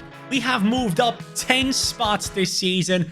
That's progress, and that's all we want. Next season, we want even more. Finally, Manchester United found their formation. 3-4-2-1 with 2 attacking mids and a list of strikers to sign. Osimhen, Isak and Gyökeres were on it. But we bought a backup striker first in Liam Delap. And all of a sudden, everything changed. This man came in at an 80 rating. And we thought, let's try him out. First game, scores a hat-trick for the club as he steps up onto the pitch against West Ham United, showcasing that he can be the main man for Manchester United. But he alone couldn't prevent us from losing against Bayern Munich in the Champions League. However, we went from 14th last season into 4th this season, qualifying for Champions League football in the Premier League with Delap. 26 goal contributions in 31 games. And before we even go into the next season, you guys pointed out that I still have 72 million and I should spend it before we go and see what our budget is next time. And here is our list. Nuno Mendes, Alphonso Davies, Federico Di Marco and Grimaldo. All of them coming in through the comments of you guys. So let's start off. First of all, I was thinking Grimaldo. That was a comment that came through so many times, but I just checked. And yes, I could approach to buy him, but as you can see, right above me, Chelsea have actually acquired his services. So Grimaldo is not a possibility. He would have been perfect for what we do because the formation that we use is something that Bayer Leverkusen have been using as well. So Grimaldo is not the one. Going over to Alphonso Davies. Just now in real life, he has gone ahead and extended his contract. This comment right here was suggesting him. But Alphonso Davies again, extending that contract. It feels like he wants to commit his long-term future to the likes of course, Bayern Munich. So that is also a no-no. Nuno Mendes could be very interesting alongside Di Marco, who in my opinion has been disrespected a little bit. Not enough people talk about this guy. So, 28 years old, experience on the highest level, and now I am going for Di Marco. I need someone like him in that left midfield. It is day 1 in a new season, and Di Marco now walks into the club as the new left midfielder / left back for Manchester United. 60 million have been spent on this transfer. He will be amazing. Hello, I'm sorry, but we have a new king for that left midfield position. Di Marco, 28 years old, 81 pace, 79 shooting, 85 passing, 84 dribbling, 81 defending and physicality. On top of it, finesse shot, power shot, incisive pass, long ball pass, whipped pass and first touch. This guy is insane. And now he is part of Manchester United, a team that goes into the new season with a budget of £130 million. As I'm going through my squad, I just realized that Luke Shaw has requested a transfer and we have an offer for him. And would you look at that? Manchester City tried to sign Bruno Fernandes for £114 million. Do you think I'm going to sell one of my best players to you? You're out of your mind. Enough about transfers. Take a look at the youth academy talents that we still have. The ones that came in with Hood. Marsh, 66 rated. Great potential. Page, 69 rated. 80 to 86 potential. It is time to promote these players and it is time to loan them out to gain experience.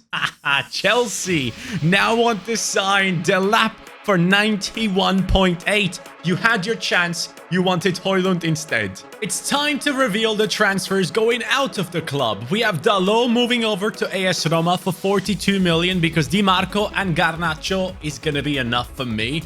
Then we have Luke Shaw, 21.9 million, moving across to Aston Villa because he has requested a transfer. Malacia for 11.2 million, leaving to join Lens in Ligue 1.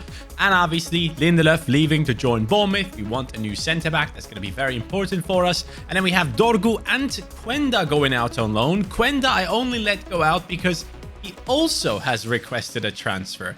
And I don't want to lose this kid. That now leaves us with 223 million in the budget. This comment right here was suggesting to buy a backup striker. Delap is by himself right now. And this, my friends, is a man I have just purchased. 60 goals, 14 assists at his previous club in Belgium. Now he plays in the MLS for Cincinnati. 2 games, 2 goals. And that, my friends, is Denki. He is now becoming a part of Manchester United. And don't just look at this transfer and think, oh, this guy's not good. He's not good at all. Trust me. He is actually sick, and I fully expect him to return to European football quite soon. And he's an 80 rated player. That's the same rating that Delap came in with. And man, I'm so excited about this. I gotta be completely honest. I'm gonna move him up the ranks here, move him into striker. 25 years old, 5'11". Do you guys do that as well, by the way? Real quick, like, do you sort your bench like this as well, from defense into attack? Let me know in the comments down below. But Denki comes in, 25 years old at this stage. In real life, I believe he's 23. But 5'11", finesse shot, technical, aerial. He has 85 physicality. He has great stats all around. And for me, it's a perfect player to back up someone like Delap, who is only 83 rated, but we're bringing in someone else that really can challenge him. And I like that quite a bit. So Denki, underrated signing in my opinion. I'm saying it right now. And you know what? Now it's the time for the first game in Premier League football this season. We're going to step up against Bournemouth in the season opener. Darwin Nunez is in striker for Bournemouth at this stage. That means we got to be careful with the runs in behind, but trust me, second half we will sub on Denki and see how he plays. Darwin scores straight away. Oh boy, what a start into the game. Yes, Rodgers. Go on. Delap. Off he goes. Equalizer. Equalizer. Equalizer. 1 game, 1 goal for Delap. Let me know in the comments down below, how many goals do you believe he will score this season when he gets a full season with this United squad? Di Marco, find the man in the middle. Yes, lovely pass from him. Ahmad. I need that heel to heel. I need that pass. Palacios, make it 2. Yes, it is 2. Palacios, the centre mid, the Argentinian, the World Cup winner that we have signed for this team, is stepping up straight away this season. Oh, Onana.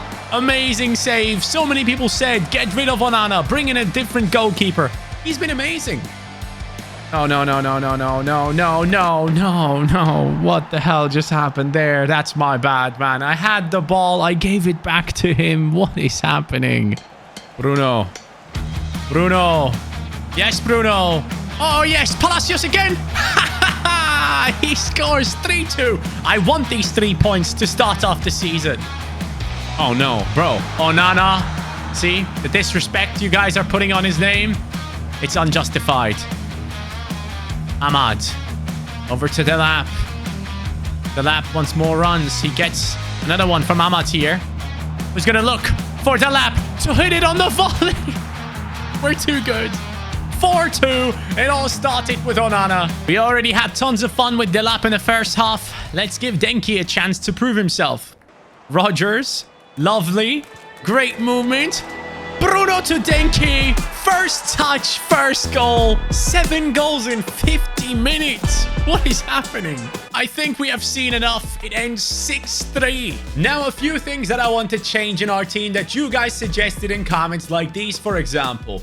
I am going to be changing Palacios into a holding midfielder. Yes, because I need someone to stay back with the defense, whilst Bruno Fernandes is able to move forward, and that is perfectly fine. Even though Palacios has scored some goals and done well, I think it's the right decision. Now, De Ligt, I am changing to defender instead of ball-playing defender, which pushed him out of his position many times. So, as you guys have said, all 3 centre-backs now on defender. I'm thinking that will help us. And about the top comment of the last episode right here, mentioning Chido Obi Martin. That man sadly is not in the game. For those people that haven't seen the comment, I basically started my career mode a few days before he was added into it. So for us, sadly, no Chido from the academy. I would have loved for him to be here. And for the centre-back position, specifically the left centre-back position, I'm going to give Hausen a chance until the January transfer window. If he performs, great. He takes over from me over Lisandro Martinez. If he doesn't, well, we still have plenty of millions to go ahead and spend. 217 to be exact. And starting off the season, the lap is already up to an 84 rating. This man just doesn't know how to stop, and I love it. Now it's time to go on a run. Manchester United loses against Leicester. What? And then wins against Wolves 4-2. Steps up against Blackburn Rovers to win 3-1. And in the Carabao Cup against Reading, it's a 2-2 draw. Newcastle United straight away, victory. And why the hell am I playing Europa League football now? Huh? Hold on a second. What the hell just happened there then? Did I not finish in the 4th position last season? I finished 4th. Why am I not playing Champions League football? What the hell is going on? I seriously don't know what kind of weird glitch that is, but we win against Famalicão to then face Norwich and beat them 3-0. Stepping up in Europa League once more, 1-1. Luton Town in the Premier League is a victory for us. And now I'm setting my goals up high. Manchester United right now is 2nd in the Premier League, behind Manchester City at this stage. And because they have put us into Europa League football instead of Champions League, I am going ahead and making sure that we win the Prem and we win the Europa League this season. I want them both, and give me the FA Cup on top. I want the treble. After all those games, Bruno Fernandes has 12 goal contributions, Ahmad has 11, Delap has 6 goals in 11 games, and Denki is stepping up too. And we will keep going until we match up against Chelsea. We win against Leeds, 3-1 against Dinamo Zagreb. Tottenham at home is a 2-1 victory. Whilst now with the matchup against Chelsea, we have a direct opponent who is in a 4th position with 21 points. If they win, they're going to be part of the title race conversation. We don't want that, and we don't want to give Manchester City a chance to run away from us, because so far they have 10 games, 0 losses, which is scary. As we step up against Chelsea and Maresca's boys, we have the lap on an 85 rating. Bruno Fernandes up to a 90. Lots of growth. And we want to showcase that strength straight away. You might have taken away the Champions League from me. I don't know how the hell you did that, but it's an absolute disgrace. Anyways, we're going to focus on what we can do, and that is to win titles this time around. I'm not going empty-handed like last season. Ahmad, yes. Past 1. Past 2. Oh, he's on the floor. Ahmad. Yes. What a goal. He just ruined that defender. That man was on the floor. He didn't know what happened to him. It is Simakan, but Ahmad finishes it with class. They've just given away a free kick to Cole Palmer in a very, very dangerous position. And he nearly scored.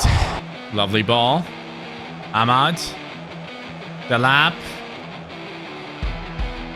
Yes, Delap. Oh, Fofana sent to the shops. It's over for Chelsea. Go home. Rodgers cuts across 1. Keeps it up. Delap making an upwards run for me. There we go. Delap making it look so easy, man. The way he just holds onto the ball is so impressive. And then he finds Bruno. And he finds the back of the net. I'm not going to watch the celebrations. Go home. Yes, this game is over. 4-0. Let's go. You might have taken away my Champions League football, but I am going ahead and winning this Europa League. I'm telling you now. Villa, Rodgers, man of the match. Against Fulham, it's a draw. Atalanta away from home is a loss, sadly. And Everton at home needed to be a win. Away against Forest, it's a massive victory. And now we will be facing Arsenal in our next matchup. And I could tell right there already we dropped to 4th. No, we did not. Haha, yes. Man United at the top of the league. City still have not lost a game. I want to change that so badly. I want to give them the first loss of the season. Manchester United back on top. Incredible stuff. Liverpool in 5th. Arsenal in 7th. Who's at the bottom? Let's check it out. It's Luton, Nottingham, and Norwich. Nottingham should be nowhere near that. And look at that. Delap is up to an 86 rating already. This guy grows faster than anyone I've ever used. Ahmad up to an 86 as well. Rogers on an 85. Bruno has gone up to a 91. You just grew to a 90, or am I mistaken? We're seeing Housen up to an 81. Very good, very important. Lisandro, 86 rated. Low stamina because he plays the simulation games, obviously. But we see Garnacho on an 84. Hood is up to a 73. Menu up to an 85. This team has become a proper unit. The tactics are finally working. And I feel like I have a team that just has gelled together so nicely. But because of stamina issues, we now have to play Denki up top with Xerxes and Bruno Fernandes supporting him. Menu and Ugarte take over the midfield. And in defense, Harry Maguire makes a comeback. Onana is up to an 87. Arsenal, I'm sorry, but this form that we have right now cannot be stopped. I need this Premier League trophy. But as you guys know, Arsenal has caused us some trouble in the past. And we know exactly that could happen again. So let's be very careful as we run through with Denki straight away. And he misses. He's not quite the lap, is he? Denki wants it now, gets it. Saliba. Saliba. Oh, referee, come on. I mean, I'm through. Give him that red. Come on. Bruno, we're going to do something special right here. Bang. Oh my, he nearly actually did. Bruno might be the only player I can take free kicks with on this game. Vaneri. Oh no, there's an opening. De Ligt and the boys need to get there. Hendrik scores. It was only +1. We played until the 48th minute, ref. Oh, Ødegaard. De Ligt and Maguire save us. Bruno Fernandes. Into Denki. He turns, gets away from one defender. Saliba can't stop him. Denki! Yes! Buddy, this is such a big occasion to step up in. Delap isn't fit, but we have Denki. The way he kept his composure despite Saliba pulling on his shirt constantly is huge to me. And you know what? I've made a mistake in starting this team right here. I should have been playing Garnacho all this time. Why the hell am I playing Xerxes, man? He's so bad. I'm sorry. He moves like a truck. Actually, you know what? Garnacho left mid. Hood plays now. Oh, that's some ball from Hendrik. Tomiyasu Onana. Onana, let's freaking go, man. Legend. It's a 1-1 draw against Arsenal, and it's down to Onana's massive save. After that, we're going straight into the next battle where Bruno Fernandes helps us win 2-1. And against Burnley, it is Ahmad, 3-0. We have held on to the first position, 41 points. Manchester City still have not lost. After the next game, we will play against them as well. But our next game is Liverpool, 6th in the league, 27 points. Could be very, very dangerous. Will Liverpool use this opportunity to ruin our season? I still can't believe the fact that we are not in Champions League football, but you know what? Maybe we were not ready. Maybe this was meant to be. Maybe we will be winning the mini treble with the Europa League on top of the Premier League and the FA Cup. Give me that. Yoro, thank you. Yoro into Ahmad. Ahmad cuts in. Sees the run. Oh, what a ball, Ahmad. Bro! That pass is just incredible. I cannot believe the quality of Ahmad right now. He's Manchester United's hero this season in real life. And he's my hero in this season for sure. Liverpool causing me trouble, but there is Yoro. And there goes Bruno. Into Ahmad. Quality over quality straight away. And it should have been 2-0. DiMarco is right there. De Ligt needs to get involved. Szoboszlai could shoot. He does, but Onana makes it look easy twice. Now I opened up a little bit too much for my liking. What the hell just happened there? No! Oh my god. Kai Havertz, bro. Kai freaking Havertz? What are you doing at Liverpool? Get out of there. Oh, this is really bad. Yes, Cubby. Actually. Oh my god, what a ball! Denki. Denki! Keep going! Shoot! Yes! We get so lucky! 88 minutes in. Liverpool on the floor. Manchester United keep up with their great form. Manchester City up next. It couldn't have been better than this. Konate, thank you for the assist. I much appreciate it. And the ref blows the whistle. What a victory, man. In the last minutes of the game, United have done it. And before we step into the game against City, it is a 1-point gap. They are still unbeaten. I don't know if we should be scared. So far this season, Girassi is at the top of the top scoring list ahead of Haaland. Or actually, they're both sharing that position. Delap is on 13 goals in 16 appearances, and for the assists, it's Bruno Fernandes and Amat, showcasing that we have a squad of players that love to help each other. And respect for Onana, 8 clean sheets in 17 appearances. I want to win this game so badly. This is the biggest game of the season for us. There's nothing I want more than to take away this unbeaten streak from Manchester City. But it will be tough. I am fully aware that we are playing against possibly the strongest team in the league because we have lost some games and they haven't. Back into Rodgers again.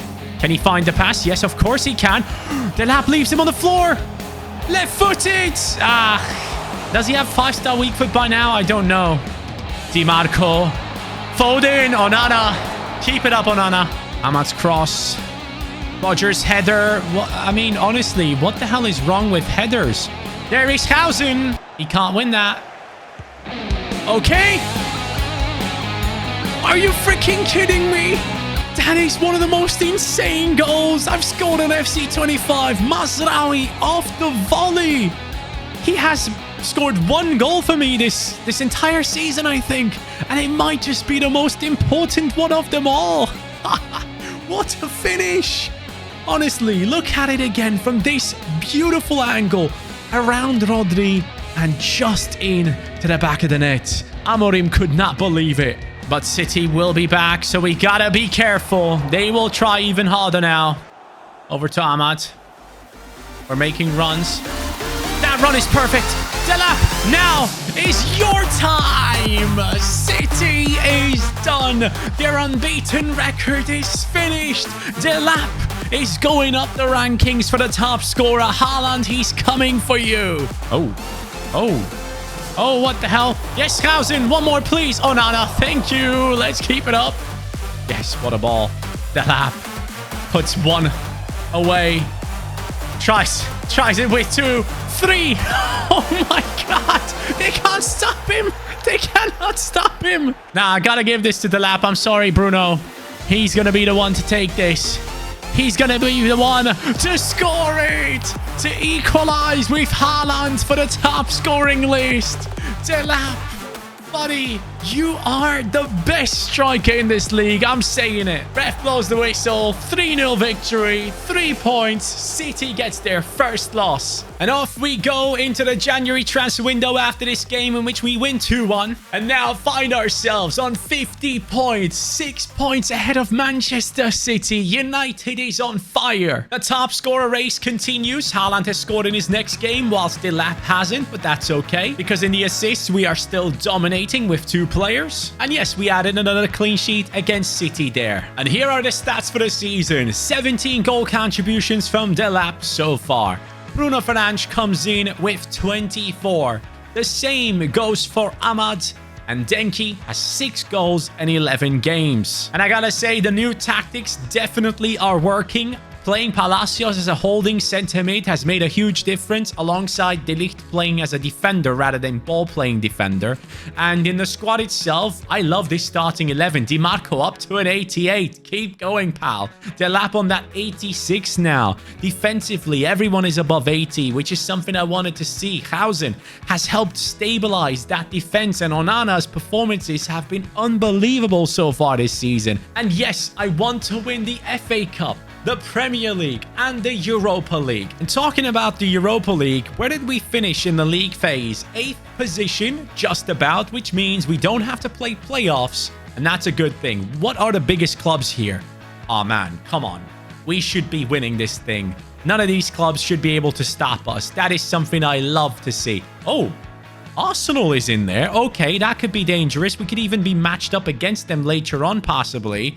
But apart from Arsenal, I don't necessarily see any threat here, and I like that. So now we're left with 217 million and a choice to make. Should we bring in more players to back up this very strong team as they go for a treble? Let me know who you would like to see in this team. And also, I would love to know who you guys have as your favorite player so far in this career mode. Is it Delap for what he has been doing in this team? Is it Hood, who has been incredible in the last season, has been getting substitution appearances this time around? Is it the likes of Palacios, for example, who's holding down that midfield? Is it Rodgers with his tanky figure? Or is it Amat, who's been getting goals and assists for fun this season? I would love to know as we go into the second part of this season to go for multiple trophies. Manchester United signed Dimarco, a world-class midfielder, to now help us succeed. Our budget was at 130 million and we signed Denki,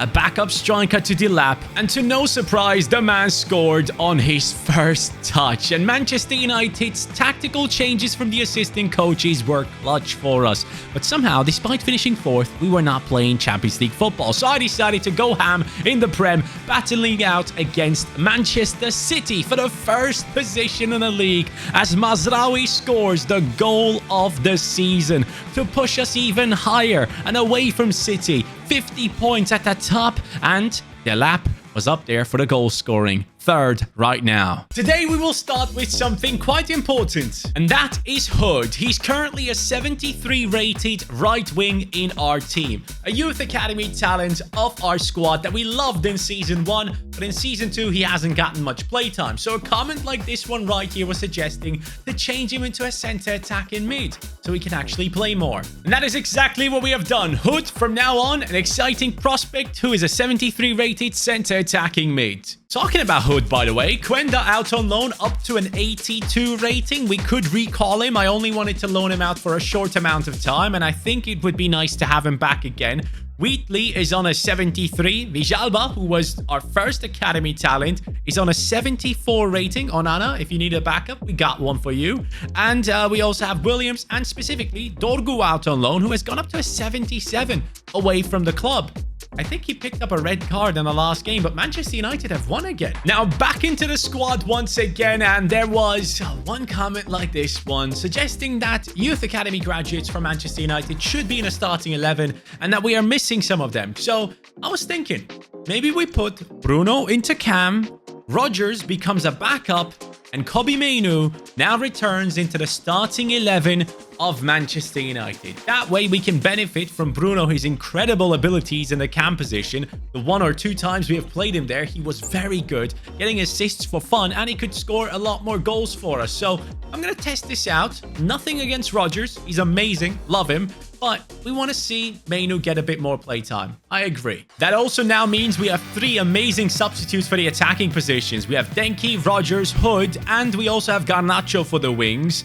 But one player, Xerxes, I'm putting him on the transfer list right now. Let's keep in mind, we have 215 million in our budget, and the assistant coaches were suggesting many players, but one specifically, as this comment right here is stating. And with that, it's official. Bastoni, the most expensive signing for Manchester United, is coming through right now. Number 14 on his back. Dimarco is going to be very happy to see him in his starting 11. This is such a huge transfer for Manchester United. Completely transforms the back line. Nothing against Housen, who has been great for us, but this is an 89 rated player. And these are the types of transfers that Manchester United used to make. I mean, Maguire is only going down. Bastoni comes in, 27 years old, 80 pace on him, 47 shooting, 78 passing, 79 dribbling, 89 defending, 85 physicality.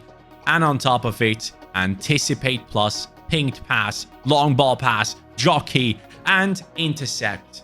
This is now Manchester United, my friends. Take a look at that team. With a big signing like that, the goals have to be massive this season. We are looking at United in the first position for now. 50 points, 6 ahead of Manchester City, but that could change very quickly. In terms of Europa League football, we obviously qualified for the next round, but I want to win this trophy. And for the FA Cup, we're currently in round 3. We'll be up against Blackpool, which I do expect us to do well in, but I want to win this trophy for sure. So a small treble, but still quite significant to take us into Champions League football properly next season. So let's start today's journey with a 0-0 draw against Newcastle, and against Blackpool in round 3 of FA Cup football we go through, to then come up against old rivals Leeds United and win 3-0. Luton Town back in Premier League football, but it doesn't end well for them. And right now I'm trying to sell Xerxes for 30 million over to Brighton. Is that a team for him? Yes, it is. Hutzela is signing him right now. Xerxes, good luck. It just didn't work with us. And would you look at that? Arsenal wants to sign Morgan Rogers. No. Ugarte, Aston Villa is interesting. Not happening, man. Pushing towards transfer deadline day now. Victoria in the Europa League, 0-0 draw. Leicester away from home is a 3-1 victory. And final match in the Europa League group stages, and we get another draw. Hold on, maybe we are actually not qualified directly. Nope, we are not. We are playing in the playoffs against Dinamo Zagreb due to finishing 11th in the end. Manchester City once again wanted Bruno Fernandes, 114 million this time. Real Madrid wants to sign him. Man, these offers are coming in and they are crazy numbers. The lap, they want to give us Christensen plus 66 million. Pure insanity going on right now. And Atletico Madrid wants to offer us Pablo Barrios, an extremely talented player, plus 30 million for Palacios. Man, this transfer window has been a crazy one, but at the end of the day, these United players believe in their team, and so do I, so I'm not going to get rid of anyone. Just to let you know, I'm targeting that Chelsea game right now to step onto the pitch, because our gap between us and Manchester City has dropped down to 4 points now. Yes, we do have a game in hand, but I don't like that. So off we go. We are winning 3-0 against Bournemouth to face Luton Town again. This time it's in the FA Cup and we win. Dinamo Zagreb away from home is a 1-0 victory. And Blackburn's return to Premier League football, well, unlucky pals. I cannot wait any longer. I want to play with my players. So off we go against Dinamo Zagreb. A 1-0 victory was a bit too close for me. So second leg, I'm in. Give me that. Yes, Mazraoui. Love that from you. Ahmad. Over to Delap. My first header in I don't know how long. Bro, headers are terrible on FC25, and I can't believe I just scored. But Delap makes the impossible possible. DiMarco wants Hood to make that run. Hood gets the ball now. Cuts inside. Goes past 2. Finds Delap. Oh, come on. Get the boy his assist. Pass it. Over to Hood. Onto his left. They just won't let the guy get a goal contribution. But anyways, at least he has gotten some playtime, and we are through into the round of 16. Oh, and as we get out of a Europa League game, this comment right here explains why I'm not playing Champions League. He says not participating in Champions League due to the other team winning Europa League while finishing outside of the top 4. That apparently warrants us dropping into Europa League football, even if we finished 4th in the league. And I can't believe what I'm seeing. Arsenal has been kicked out of the Europa League by Olympique Lyon. Lille is through to the next round. Galatasaray has won, obviously. And as we go through, we see teams like Celta, AZ Alkmaar, and also Ajax going through into the next round. Now it's finally time to approach the Chelsea game. It's a 3-2 victory against Wolves. Chelsea currently sat in the 5th position with 50 points, and we have a 9-point gap to Manchester City. Despite all the simulating we're doing, Manchester City has not been able to catch up. Facing Chelsea, though, due to stamina issues, Denki up top, Rodgers in cam, Garnacho at right midfield, and Ugarte moves in for Palacios. Oh, no. This could be a horrible start. It won't be because we have Onana. Okay, something's up with Chelsea, and I don't know what the hell it is. They're like on steroids. Are you kidding me? How? What is going on, man? Honestly, what a pass. Oh, mate. This is insane. Take him out. I don't even care. Give me the red card. It probably... Oh, yeah, it is a... Yeah, it is a red card. Bastoni. What am I doing, man? I can't stop them. It's so frustrating. Their passing play, everything has just become so insane. Kick the ball away. This game is done. 2-0 loss against Chelsea. You can't win everything. Let's just hope that we don't bottle it against Birmingham in the FA Cup. 5-1 victory. Celtic, round of 16. Europa League football, 2-1 win. And would you look at that? Man City has creeped up to just 3 points of a difference. And Spurs, who are currently 5th in the league, are our next opponents away from home. Chouameni plays for them. Çalhanoğlu is there. Inter have sold everyone. This is interesting. I mean, that attack is very good. Midfield is good. Chouameni in there. Theo Hernandez and Gavi on the bench. What's happening? Spurs Stadium is ready for Manchester United. Or maybe they think they are. Let's see if we can get this win. The full entire starting 11 is fit going into this game. So I'm expecting us to come back from that terrible loss against Chelsea and do much better this time. Can I be completely honest? I don't like Bruno at cam. I don't like it. Mainu at centre-mid is decent, but Rodgers needs to be in the starting 11. With him, this team felt so much better. Nice, Ahmad. Love that from Ahmad. Continuously putting pressure on our opponents there. Off goes Palacios. Left-footed. Straight away. Our first chance. 52nd minute. Nice, Ahmad. Find the lap in there. Oh, it's a good cross. But, man, again, these terrible headers. This has been a very tough game against a very good Spurs side. I gotta be honest. And we could still lose it if I bottle this next tackle. But I won't. Yoro. That is such a big tackle. We survive in the Tottenham Stadium, dropping points against Chelsea and Spurs now. And I'm going to put that down to the schedule because our team has been playing against okay or decent teams right here in the past couple of months. Only against Chelsea and Spurs we have struggled, and that gives me a very dangerous idea that every time we come up against these big teams, we will be struggling. Second leg against Celtic, I'm pretty confident. Yeah, 4-1. So now we'll be facing Brighton. What? No! Bro. I thought... that could have ended really badly. So, I wanted to play that game against Brighton because it's the freaking FA Cup. I want to win that thing. And Brighton is a decent team, but looking at the league table... Hold on a second. Oh my god, Brighton is in the Championship.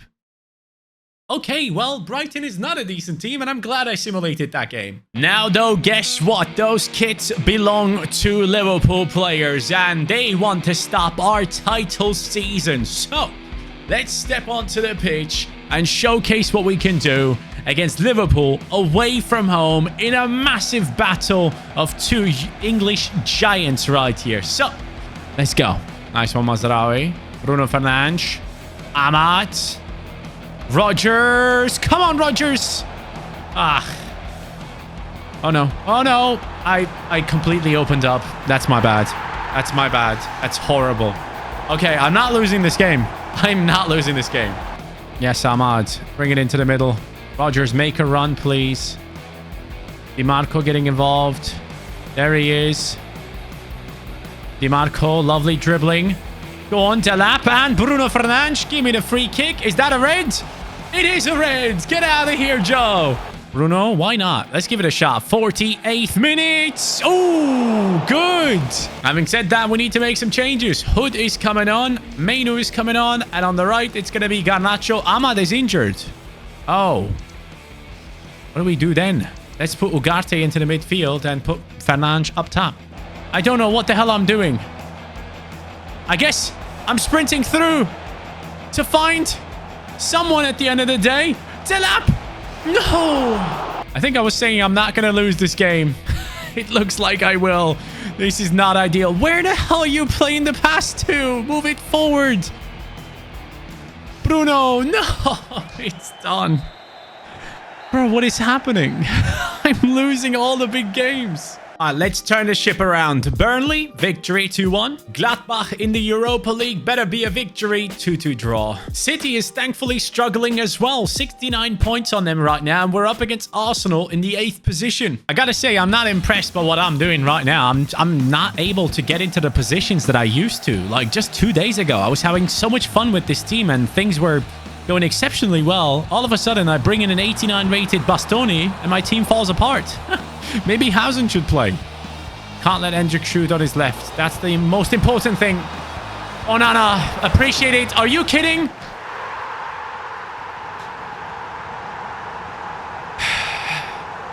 Okay. I'm not losing this game. Ahmad. Lovely ball. Delap. Draya. Stop, man. Let me equalize. Rogers cuts in. Looks for Delap. Delap gets away from the defender. Hits it. Crossbar. Ahmad. Post. What? Saka. Bastoni comes in to help. Hendrik. Saka.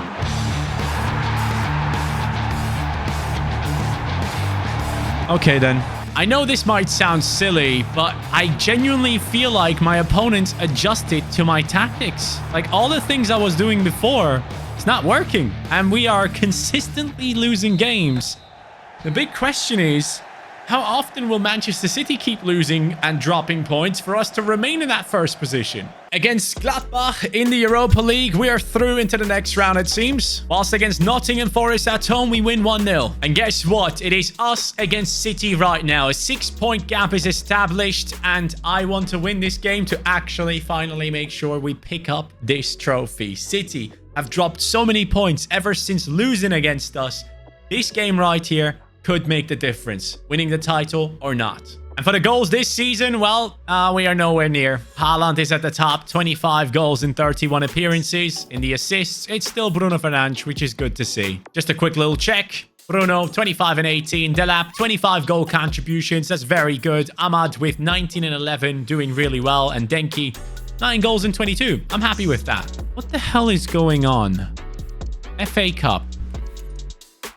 Why am... I won the game 3-1. Bro, what is happening here? Is my game broken? How the hell am I winning and dropping out of the FA Cup? There is absolutely no reason that should be happening. First, it's the Champions League gone. Now it's the FA Cup being stolen from me. We would have been up against Arsenal to go through and... Ah, mate. No treble. The treble is gone. I can't believe what I'm seeing. Yeah, I'm fuming, mate. I want to step up right here against City and let out all my anger, win this game. If I lose this too, yeah, I'm done. I want 2 trophies at least, all right? I really hope that my game is not completely broken right here. I'm going to try and fix it, hopefully. But let's go ahead and make sure that we win this. It's okay. Sometimes things just don't go your way. You know what to do here. Come on, Bruno. 6 minutes in. Be a hero. That was a shot. That header right there was a shot, by the way. I can't believe that nearly went in. Would have been my goal of the season, 100%. Nice, DiMarco. Love that from you. Rogers. Yes. Bruno. Bruno Fernandes. 26 minutes in the biggest game of the season. First against second. Dropped so many points back to back to now reawaken when it matters. You take away my FA Cup, I'll take the Premier League title. Nice, Bruno. Over to Delap. Delap with the heel to heel. The slowest heel to heel you'll ever see. But he did it right.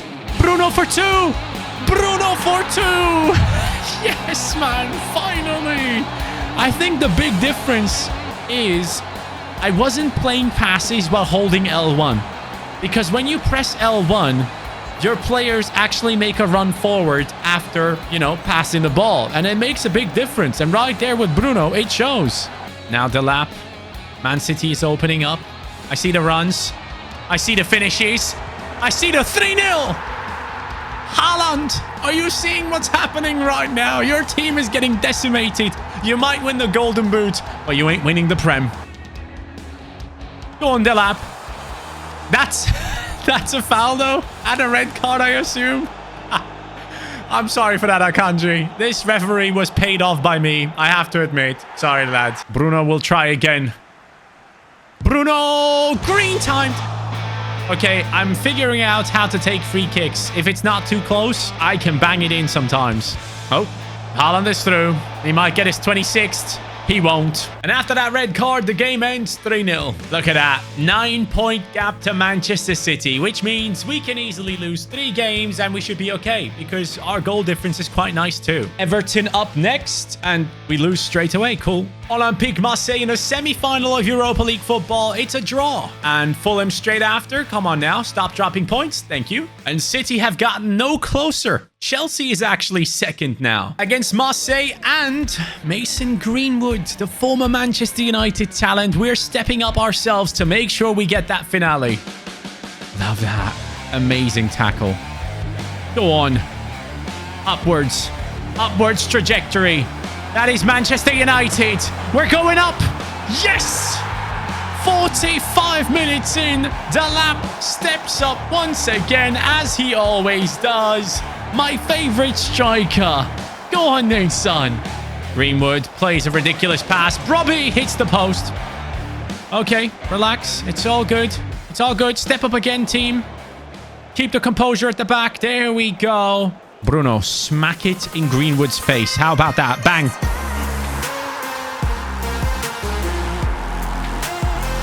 I cannot believe I just scored that. Are you freaking kidding me? Bruno Fernandes is just a free kick monster.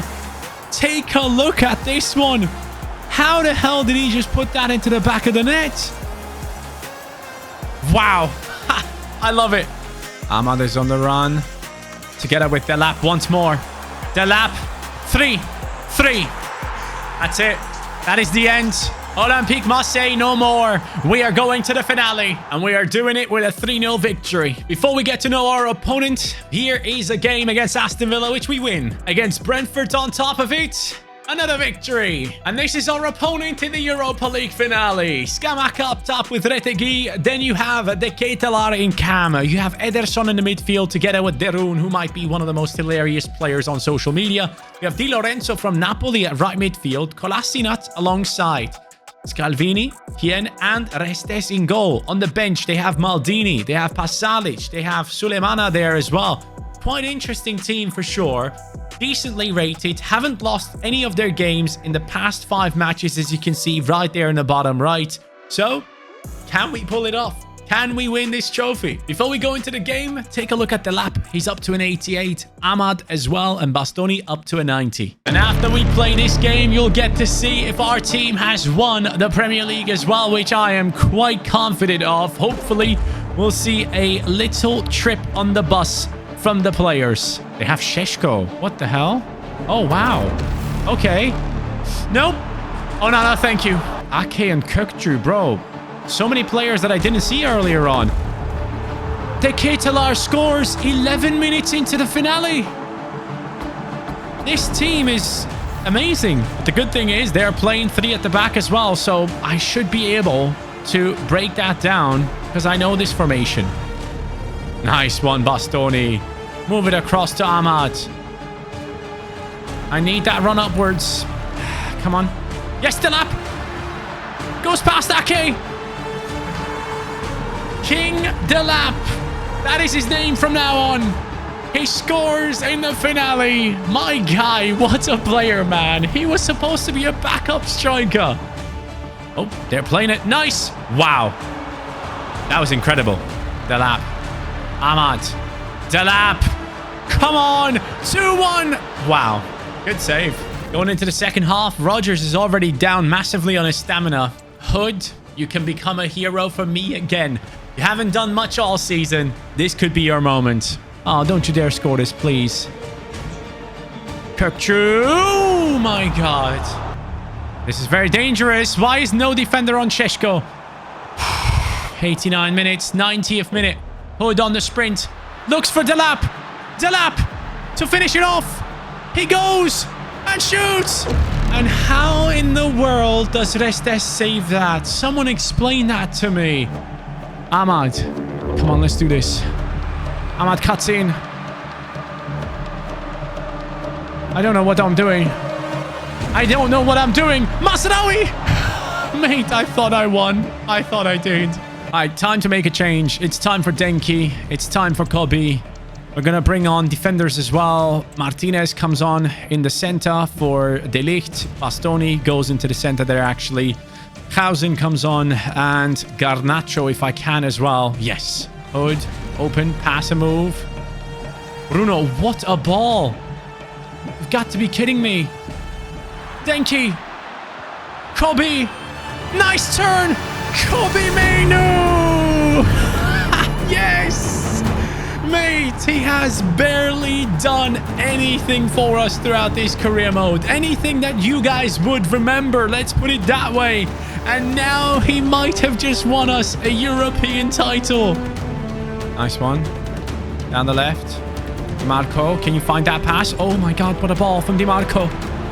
We're running through with Hood. I should have passed it, but I won't. Because this academy player wants to score as well. Come on, man. Let me score with him. Hood sprinting one last time. 120th minute. He wants this badly. He wants this more than anyone else, but he can't get it. It's done. Another Europa League trophy. In Season 1, we did it, and now we have done it again. And you know what looks better than to present one trophy? Well, let me show you. Right after this game against Norwich, you can see it. Delap scores 2. And talking about 2, there are 2 trophies on the bus. Manchester United and Amorim have won the Europa League and the Premier League title. A quite interesting season. So many additions, so many things happening. But my big goal of winning the Champions League might belong to Tottenham or Real Madrid this season. Tottenham doesn't surprise me, actually, because their starting 11 looked incredible. But lads, we have done it. We have won the title. 91 points, 11 ahead of Chelsea. Manchester United back on top of world football, so to say, or at least on top of English football. And then we go over here and see in the team management, Delap 88, Ahmad 88 as well. We have Mazraoui doing really well on that right-hand side for me, and DiMarco has been such a good addition. The captain has been doing wonders in terms of the simulation game specifically. Palacios has been working hard in that midfield, and we have found our favorite 3 pairing of centre-backs. And Onana, so much respect to him. Honestly, he has been unbelievable in this team, saving us multiple times, and the bench now actually looks like a solid bench to back up a team like this. But we're not done. We haven't won the biggest trophy of them all. We haven't won the treble that I wanted, that I set out to win at the beginning of this career mode. And after looking at these stats right here, of Delap coming in with 31 and 3, Bruno Fernandes coming in with 30 and 18, Ahmad with 22 and 14, Denki 9 and 1, Rodgers 8 and 14. I am announcing next season, yes, we will have to win that treble. If we don't, we will have to let go of a bunch of the starting 11 players because they want to play for a team that actually wins the biggest trophy of them all.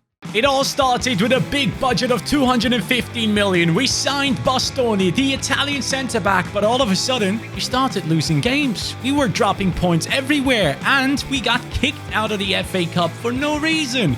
Then, we saw ourselves in the first position, 6-point gap to City. Big game coming up, and we blasted through this one, beating Manchester City with ease in a way that I did not expect after all the bad performances we were having. And after this game, we scored a banger with Bruno Fernandes in the Europa League, a competition in which we have made it into the finale against Atalanta. And in that finale, it was Kobe Mainu saving Manchester United and making sure we lift this beautiful trophy. And we also managed to win the Premier League. A double season for United had come to an end. And now we're about to go into the new season, but before we even do that, this comment right here was a really good point made. I remember this player. Paid his release clause and brought him back. Kamvala is now back at Manchester United. This young talent deserves another chance at the club. He comes into the club at a 74 rating, 22 years old, 81 pace as a centre-back, 6'4" tall. Kamvala, welcome back. United fans wanted you back at the club, and we have done exactly that. 242 million in the budget for this new season. We have truly been blessed. At the same time, however, this starting 11 is blessed as well. I am so happy with how we have changed it over the course of time, and Delap is going to be leading it. Does this Manchester United squad still need additions? Because we want to go for that Champions League trophy. Oh, and by the way, Di Marco, Bastoni, both Inter players. Onana, also former Inter player, to be honest with you. I am fully aware that we have brought in 3 of their players, so to say. But at the end of the day, Inter is one of the only teams that also plays 3 at the back. So, yeah, it just fit perfectly. Brighton, I'm sorry, but it's time for Quenda to be recalled. He is now back at Manchester United, and so is Dorgu. Buddy, welcome back to the Red Devils. The hunt for Delap never stops. Napoli now wants to sign him for 137 million. And at that point, we obviously just say, no thanks. So far, the done deals. Bayınder, Wheatley, and Marsh have left the team. Bayınder specifically, the reason behind that is that I already have a great backup for Onana in Djalba. Yes, 76 rated. He was a Season 1 Youth Academy talent, and now he is our number 2. How about we start our season in the Wembley Stadium Community Shield matchup against Arsenal to begin with before we even think about transfers. One thing I have to say, EA has done a terrible job in lighting the pitch for the Wembley Stadium, man. It's always so freaking dark, so annoying. Over to Rodgers. He sees Delap. Delap! He's doing the right things at the right time! This season, I want to get at least 40 goal contributions from Delap, and I want to see him grow to a 90 rating. Ooh, Arsenal might be back. Yep, they are back. Good. Oh, way too open here. Bukayo! 2-1. I can't believe I might start into the season with a loss in a trophy matchup. What the hell is happening here? What just happened, man? That's it. We've lost this game. I kept trying until the last minute. Arsenal have won the Community Shield. It's not like it's a big trophy to win, but to start off into a new season by losing against someone who you're going to be fighting for the title against, I don't like that at all. And guess what? Just days later, we have a big game right now. Kobe Mainu goes into the starting 11. Quenda comes in now to return into this team. Lisandro Martinez is going to be getting a chance. Yes, all of this is happening because we are about to step up against who? Well, it's Real Madrid. It is the Super Cup, and if I lose this one too, that's not a good start. Oh no. It starts straight away with Kylian Mbappe stuck between 3 defenders, and the man somehow miraculously finds a way. What a pass from Jude. Oh my god. I need new players, I think. Di Marco sends Hood. He cuts in. Hood! Smack it! Ah, mate, he keeps on trying. I love the kid. Denki. Good first touch. Good movement. Ahmad! Yes! United is back. It's Ahmad, the golden boy. Hood makes sure that we still have control of this ball. Ugarte needs more help. Finds Ahmad. Ahmad onto his left. Oh, Ederson, let me win, man. But wait, I might still win. Ahmad, left foot. No way. Extra time, penalties, whatever. This actually goes into penalties. Oh, mate, what is going on? Mbappe to the left. Wow. Bruno, just as good at penalties, right? Yep. Fake right, go left. Okay. Denki, just smash it, please. Thank you. Vinny against Onana. Bottom right. Ah. Ahmad, left footer. Top left. Ederson. Jude. I knew it. Ugarte. Oh, that could be too much power. No, it isn't. Onana, be the hero. Be the hero. Let's win a trophy. Ah, I'm going left, man. Just go freaking left. Garnacho. Down the center. Oh, thank God. Trent. Liverpool player against Manchester United. Lisandro Martinez, the butcher. Saved. Another trophy slips out of our hands. Real Madrid and also Arsenal have shown us at the beginning of the season that we are not good enough to compete on the highest level. Before making any transfers, United loses against Luton. Don't you dare lose this too. Please, I beg. Okay. I think what I need in this team is quite clear. As much as I love Hood, he is not necessarily the best substitute in a cam position. I would like to have at least one more player for that spot. Right now, we have 2 attacking midfield positions in the starting 11, but realistically, only one backup. Garnacho and Quenda for the wings, Mainu for the midfield, Ugarte as well. So, okay, who is that attacking midfielder that can really help us big time off the bench? Lyon is trying to cash in on Ryan Cherki, and I am giving them the opportunity to do so. 66 million for him to join United, honestly. Whichever team Cherki joins in this upcoming summer transfer window, trust me when I say this, the fans will love it. This guy sometimes puts up performances where I'm just sat there thinking, how? Honestly, how can he do all of this? He comes in as a right wing / center attacking midfielder, of course, into this team. For me, I don't need Martinez on the bench, I'll be completely honest. Hausen and Kambala will be good enough for me. And Cherki now comes in as a proper attacking midfield option, 84 rated. He actually goes up to an 85 in the cam spot. Rodgers, I gotta tell you, there is now competition for your spot, because Ahmad is on fire. 10th against 14th. That is United against Chelsea right now. And Cherki gets a chance in a starting 11. Cherki, off he goes against Cole Palmer. Through the legs of Palmer. That is his first thing that he does for Manchester United. Ahmad sends the lap. Lap wins it back. Cherki is on the run. Receives the pass. First shot of Ryan Cherki. He announces himself to the United faithful. Incredible moment for a French lad who just joined the team. What a signing that could be. Can he make the difference this season? I don't know, but we will see. Last time against Chelsea, we lost. Marco. Cherki. Marco back into Cherki.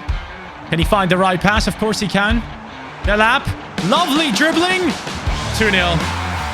Yes, my friends, I am liking this. Morgan Rodgers, I freaking love you, but there is someone that might be coming for your spot. But there is also Chelsea coming for the draw. Okay, 2-1. Oh, wow. It's actually happening. Oh, my God. Bro, what is going on with this Chelsea team? Chelsea again. Nico Jackson. Oh, my God. Okay. I never would have thought that that was possible. I can't believe I'm saying this, but we have already lost 2 games in the Premier League. 1 against Luton Town, 1 against Chelsea, and possibly the one and only big comeback that I have suffered. I've seen some good things, but some terrible things in this game. To combat this goal conceding consistency here, I'm going to go ahead and put the defense deep, guys. I mean, from now on, we're just going to have to do it and hope that it actually helps us. I think it might, but let's see. Now it's time to go on a run. 3-0 victory against Villa. To then step up against Jose Mourinho and win 3-1. Straight after, it's Brentford in the Premier League again. And finally, we're winning. Tottenham in the Carabao Cup. 2-0 victory. Fulham in the Premier League. 2-1. And finally, Porto in the Champions League. And we pick up 3 points. After all that, Manchester United is in the 3rd position behind Wolves. Wolves is in 1st place. I don't know what the hell is going on there, but respect. I like that. For top scorer in the Prem right now, Bruno Fernandes is actually getting involved with 4. And for assists, it's Ryan Cherki, 3 assists in 4 games. Seems like the tactical changes have definitely helped, and Rodgers, realizing that Cherki is coming for his job, has gone up to an 87, which I love to see. Cherki, I'm sorry, as good as you might be, Rodgers is not going to be dropped instantly. You have to prove yourself multiple times. And Ahmad, up to an 89. Delap as well. He's approaching the 90 soon enough. I can feel it. Now let's see these high ratings in a big matchup against the City rivals in Manchester City. This tends to be the game in which our season turns around. A lot of times we were struggling, then City came along, we beat them, and then we just go on a run. So hopefully this time it can be exactly the same thing. As Delap tries to create something straight away for himself. Delap! Bro, City is his favorite team to play against, hands down. He made that look so easy. He wants a run from Delap, which he's getting now. Oh, mate. Rodgers with the assist. Delap with the second. Okay, now, it's the same result that we had against Chelsea. We were leading 2-0 and then bottled it. Too much of an opening. Yes, De Ligt. That's what I want to see. Interesting pass. I see Rodgers making a run. He actually receives it, smacks it, 3-0. Rodgers has had an assist already, and now he scores. Okay, 3-0. I'm not losing this, honestly. This United team just loves playing Manchester City. They just cannot stop us each and every time. I'm at quality ball, but the strength from Rodgers to hold off Rodri like that and finish it on his weak foot, I respect that a ton. And you know what? The game ends 5-2. Amat scores, and so does Delap once again. Let's see if the form carries over into the matchup against Newcastle. No, it doesn't. Maybe against Bodo Glimt? Nope. Also didn't work. Okay, surely against Bournemouth, right? Right? Yes. Maybe against Brighton as well. This time Carabao Cup. Thank you. To now face Arsenal, who are 13th in the league. What is going on with them? Now, we ourselves are in the 3rd position with 18 points. 4 points behind Newcastle United, who have just beaten us. So in the second half of the season, we surely should be up against Newcastle and playing against them to get that revenge. But let's quickly check through our squad. Who are the top performers? Who are the ones making the difference so far? Bruno Fernandes, as always. Delap, 11 goals as well. Amat, 6 and 3. Kobe getting involved, which I love to see. Rodgers with 5 goal contributions. Hood has 2, and he's up to a 76. Go on then, son. Keep it up. As you know, Arsenal have beaten us to start off the season with, and I want revenge. Having said that, our captain, Bruno, is not playing. Kobe Mainoo has stepped into the starting 11, and so has Kamvala as the right centre-back in this team. And Denki as the striker. Too many players are tired right now. But Denki knows how to get past people and smack it. Ah, Raya, you're flying too much. But there goes Rodgers. Denki might be through. He is through. He has the power. He has the accuracy as well. But my God, Raya is too good. Now we might concede here. Thomas freaking Partey. De Ligt. Stops Hendrik once. Can he do it twice, please? How is that a goal? I mean, how much luck do you have to have, Arsenal, man? Don't beat me again, please. Oh, that's a pen. That's a pen. Come on, Maz. Saka, bottom left. Nope, no chance. 2-0. Okay, seeing this and having given up on the transfer window, the first one at least, I am wondering, can we make some deals happen in January that you guys believe would make a big difference? We have lost against Arsenal twice so far. We will face them again at some point this season, and at that point, I really hope we're playing better football. Saka, 3 shots, 3 goals. Incredible. The team is doing quite well in the Champions League. So, a draw against Real Madrid. Then a win against Wolves. Nottingham Forest at home turns out to be a draw. Benfica away, keeping us in the top 8? Yes, it might just. At this stage, we are 7 points behind Newcastle United.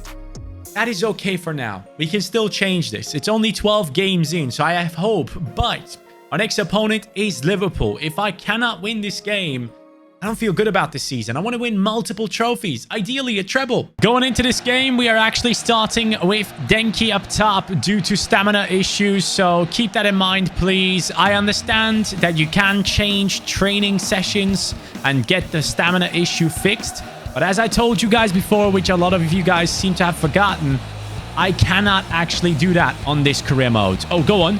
Denki! Oh, because I have training set to fixed rate, and that ruins everything. But a great start for our team. Liverpool coming through. Mason Greenwood now playing for them. That's quite interesting. Oh, no. This is not good. Good defending. Liverpool coming through with Kudus. Openda. Openda.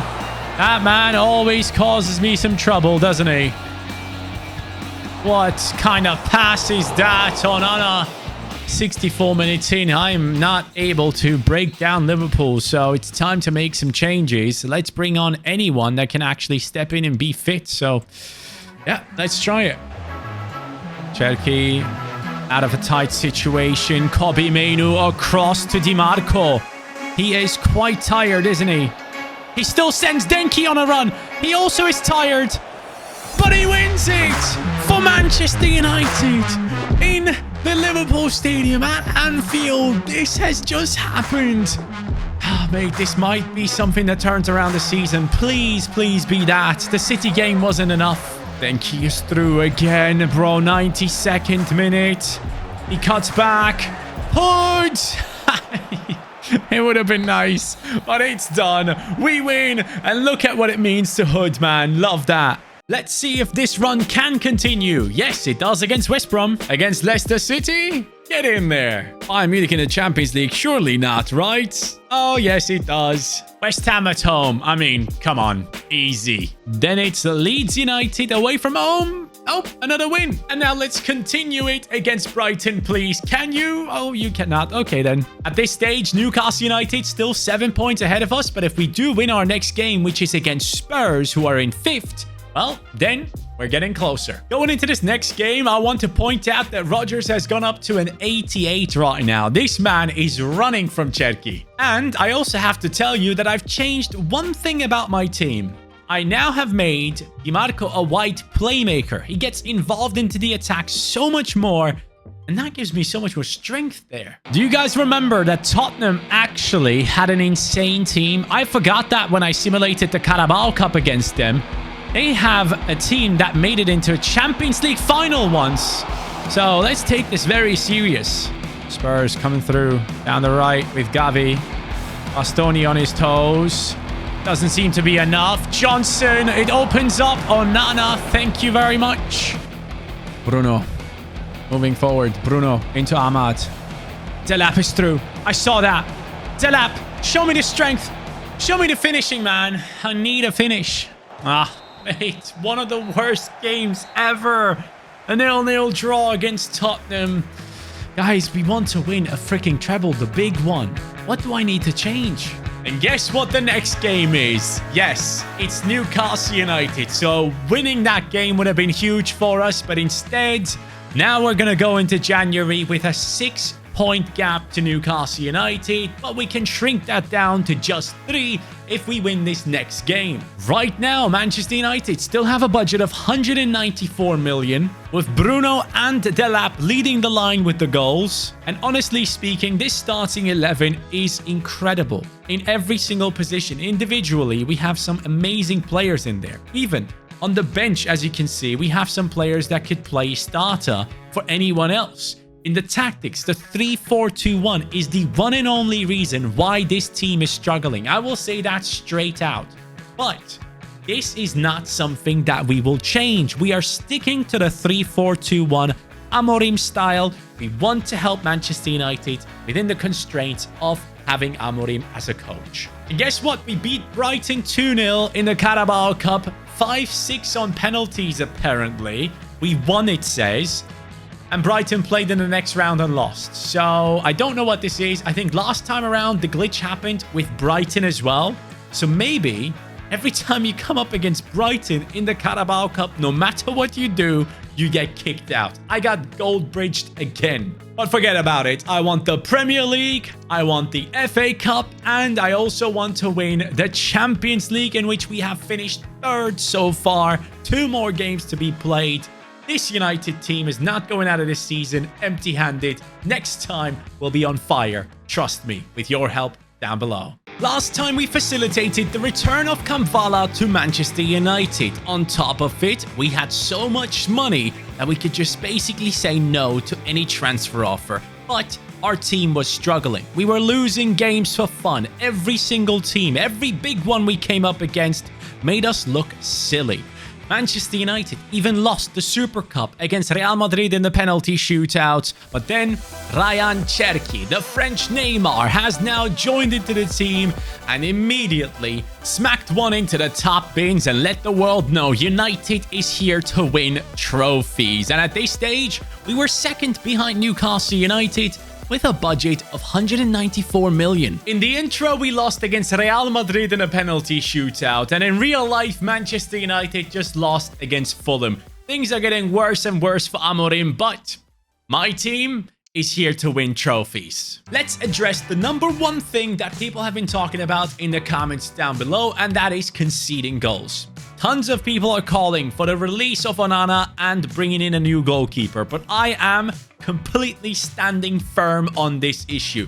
Onana has been incredible. You guys obviously don't get to see every single save he makes, but trust me, man, the amount of times this man has saved me is absolute insanity. So to let him go just because in real life he isn't performing would just be completely wrong in this case. He's so good for me. So I'm not looking at replacing Onana. But one thing I have to agree with you guys on, and that is the fact that we have an 87 rated De Ligt, a 90 rated Bastoni, and an 84 rated Euro in the starting 11. And despite their high ratings, we're conceding way too much. And if I had to point out and give these players a rating out of 10, defensively, I would say De Ligt is a solid 7.5 for me. Bastoni actually has been very, very good. He's the one with the most pace, which seems to be very important in this three at the back. And that's something I'm noticing, hence why I'm playing De Ligt in the center, because if he was on the sides, he just wouldn't be able to catch up. So Bastoni on the left has been great. Joro on the right, I think at this point, we just have to admit, it's probably time to upgrade that position and bring in someone that has the experience and the high rating to really take Manchester United to the next level. And to do that, I think we need to put Lisandro Martinez into the deal. So, let's get it started. For this deal, I had to go for someone who doesn't play for any massive club. Right now, we are not winning trophies, so it needs to be someone that would like to move to a bigger team. And that man right there is actually currently a Newcastle United centre-back in our career mode, which means we can weaken them with this transfer as well, which I love. Of course, it is Murillo. Yes, that is the new centre-back of Manchester United, originally, obviously, from Nottingham Forest. But he now joins our team. Lisandro Martinez goes the other way, and I'm desperately hoping that when I play against Newcastle United, Lisandro is going to be on the other side trying to defend my attackers, because I know for a fact that ain't going to go well. He comes in with an 86 rating, and with that officially, as a lot of you guys have been asking for it in the comments down below,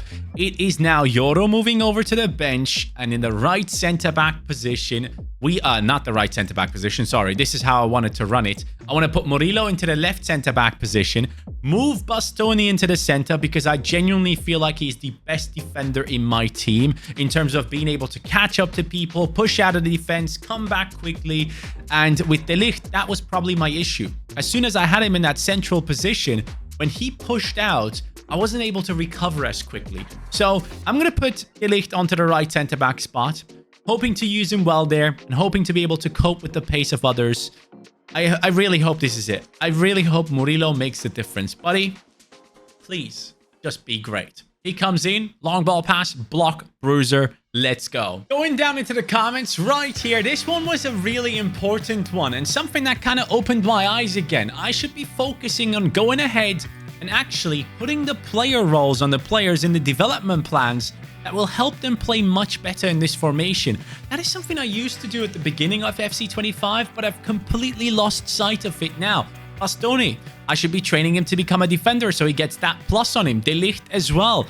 Now, Onana is the only one with a +2 alongside Rodgers, which means these guys are doing quite well in this formation alongside Di Marco and Delap and Palacios, actually. But the rest of the team, they are just on basic levels, and that might actually be a reason as to why we're struggling so much. So thank you so much for that comment. So now here it is. Murillo straight away. First game for United is stepping up against, obviously, Newcastle United. First against second. A 6-point gap, which we need to reduce to 3 at all costs. Going into this game against Newcastle United, I have put Rodgers on the bench. I wanted to see not Palacios, Cherki in here. And Lisandro Martinez is playing against us. I don't know why, but I wanted Cherki in here. It's just a hunch. It might be the completely wrong decision. But at the end of the day, he picks up the ball now. Tries to go for the lap. And, okay, it doesn't work. Palacios with a bit of space. And a good shot on him. I like that. Has to get away from Tonali. Good pass. Ahmad against Lisandro Martinez, and he nearly pulled it off. Come on, Ahmad. The finish has to be better. Why do I not like this? Bastoni, no! Bro, I misplaced my tackle completely there. DiMarco. Cherki. DiMarco making an impeccable run, but so is the lap. Yes! He might have been a Manchester City Academy graduate. Who cares? He's wearing red right now. He is a Red Devil. And United are leading against Newcastle United, who are shaking in their boots, knowing that we're coming for that Premier League title. Murillo against Dembele. Murillo, show me that you know this man from the training sessions. Yes, Murillo. Love that from you, pal. That's what I want to see from a new signing. Come on, Amat. Over to Cherki. Oh, Cherki! Shoot! I was pressing shoot. I swear, you can't see it because my camera is there. I pressed shoot 3 times. Bruno. DiMarco. Cherki. He cuts across. Now he goes for Ahmad! Delap! Please, just score the second. I'm too scared. Bastoni's right there. Please put in a tackle. Onana. King Onana. That's all I'm going to say. 3 points United. Yes, we have done that. Dude, this game was tough, I got to tell you. Beating Newcastle United away from home is huge for the title run. In the FA Cup straight after against Norwich, surely it's a win, and it is. Look at that league table. Only 3 points Newcastle United. You are not running away from me. But that goal difference is something we have to take care of as well. We have 16, they have 19. In his first game, Murillo did great, and putting Cherki into the starting 11 was the right thing. He's now on an 86 rating as well. Rodgers, I love you, but that pass from Cherki, yep, that was special. Straight after that, it's the battle against Manchester City, a team who we have been beating for fun so far, but can we do it again when it matters now? Going into this game, I just want you to know, I'm aware that Rodgers and Delap used to be in the academy for Manchester City, but what better way of annoying your City rivals than to buy their own and then turn them into world-class players and make them score and also get points against them. Ahmad, can you find the pass? Oh, of course he can. Delap, shirt being pulled. Ref, shirt being pulled, man. Why am I getting a yellow? Here goes Rodgers. I think he can play that pass, and he does perfectly fine. They can't stop him. Oh, what a ball. Ahmad, I need you to do better. Back into Delap. Over to Ahmad. Into the center. Over to Bruno was the plan. Bruno Fernandes. How?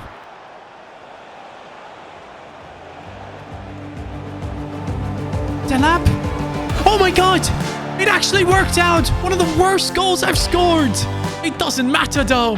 The City Academy graduate has done it at the end of the day. Delap scores from any angle.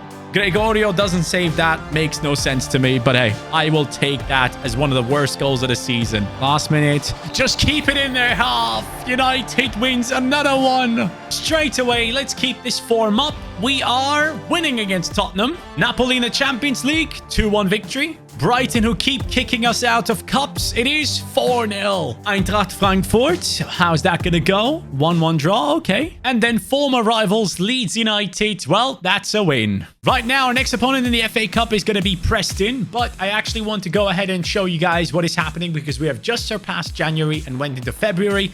And right now, United right up there with Newcastle. Okay. Love that. The battle for the title is on. Only 2 teams going for it. In the Champions League, we finished in the 3rd position during the league phase, which sees us go through into the round of 16 straight away. And generally speaking, 21 goals, 1 assist from Delap so far, 16 and 12 from Bruno. I'm at 12-4, and Cherki, 9 goal contributions in 24 games. For most of the time, he comes on as a substitute. I think that was a great signing. By the way, people were saying he's not the French Neymar. It's like Desiree Doué, I think this comment said.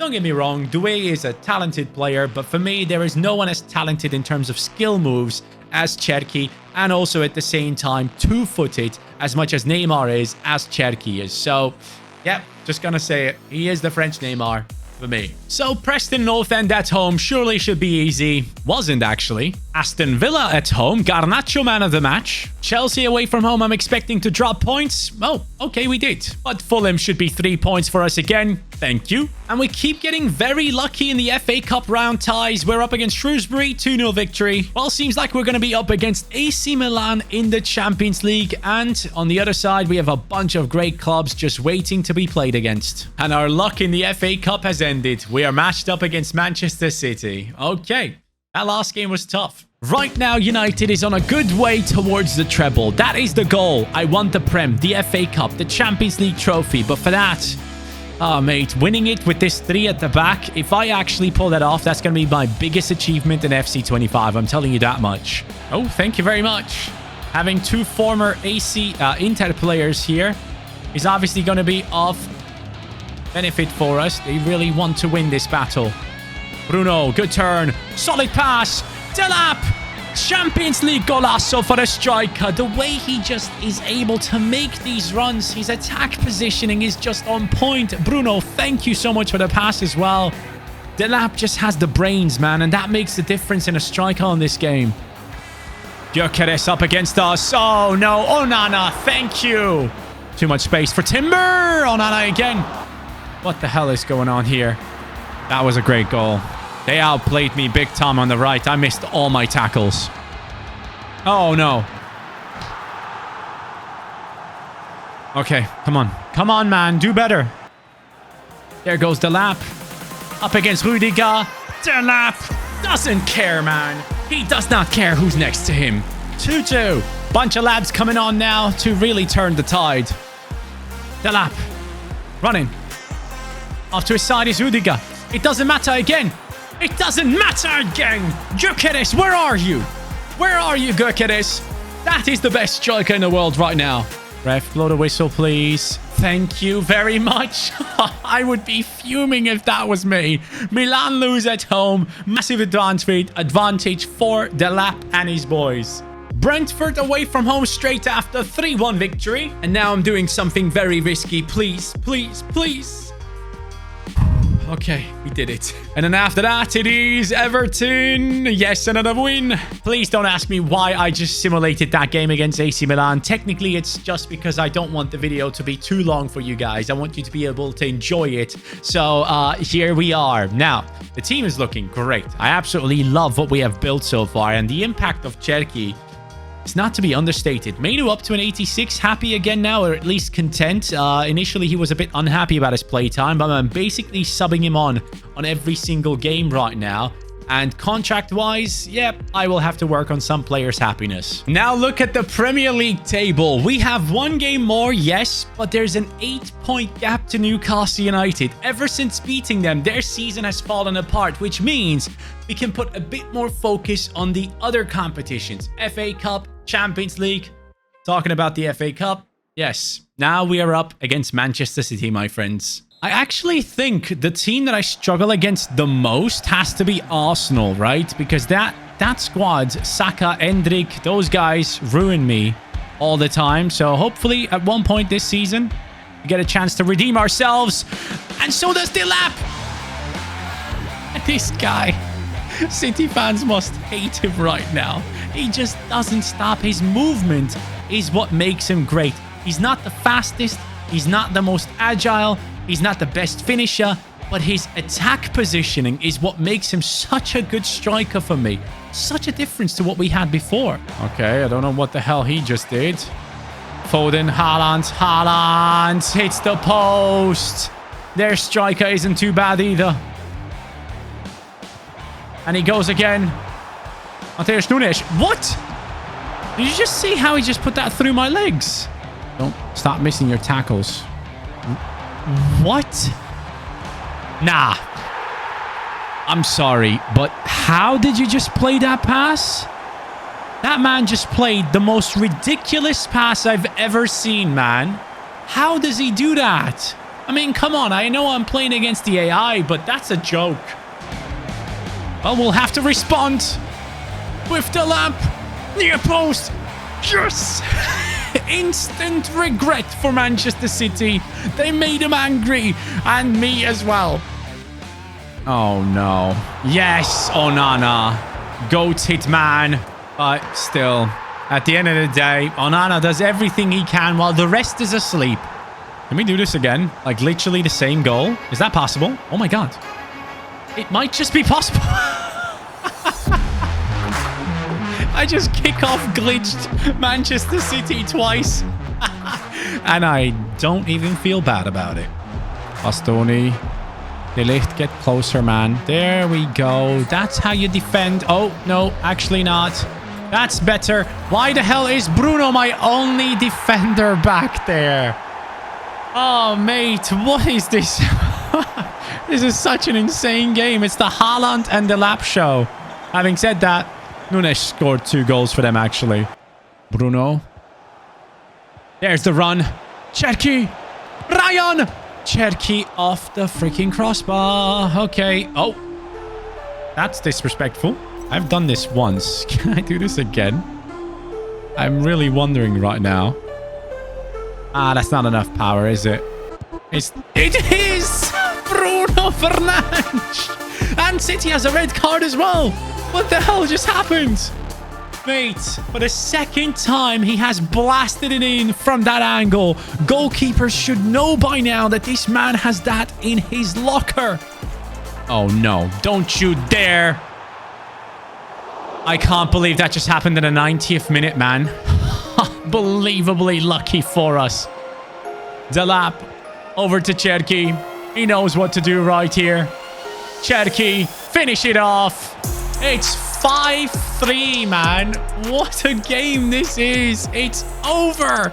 City are out of it. Luton Town at home straight after. 4-1 victory. West Ham after that away from home. 2-0. Now Amorim is facing his old squad Sporting. And oh boy, that didn't go well. Leicester on the other hand is getting beaten as well. As Sporting will try one last time, but it won't be enough. And finally, West Brom back in the Prem. Go back down, please. And this is how the starting 11 is looking. That has been able to do all of this winning. And I gotta say, Murillo's addition might have had a massive impact on this team. As much as I loved Yoro, do not get me wrong, he has been class.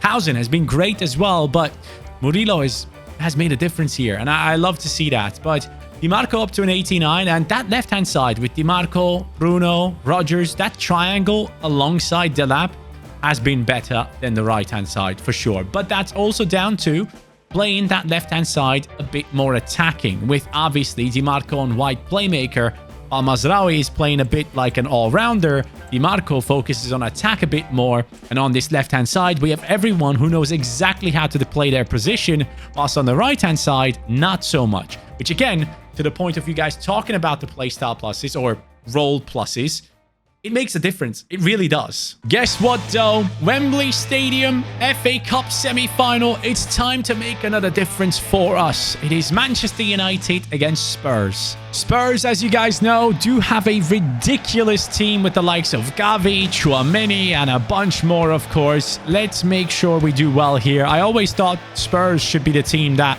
challenges me for the Premier League title.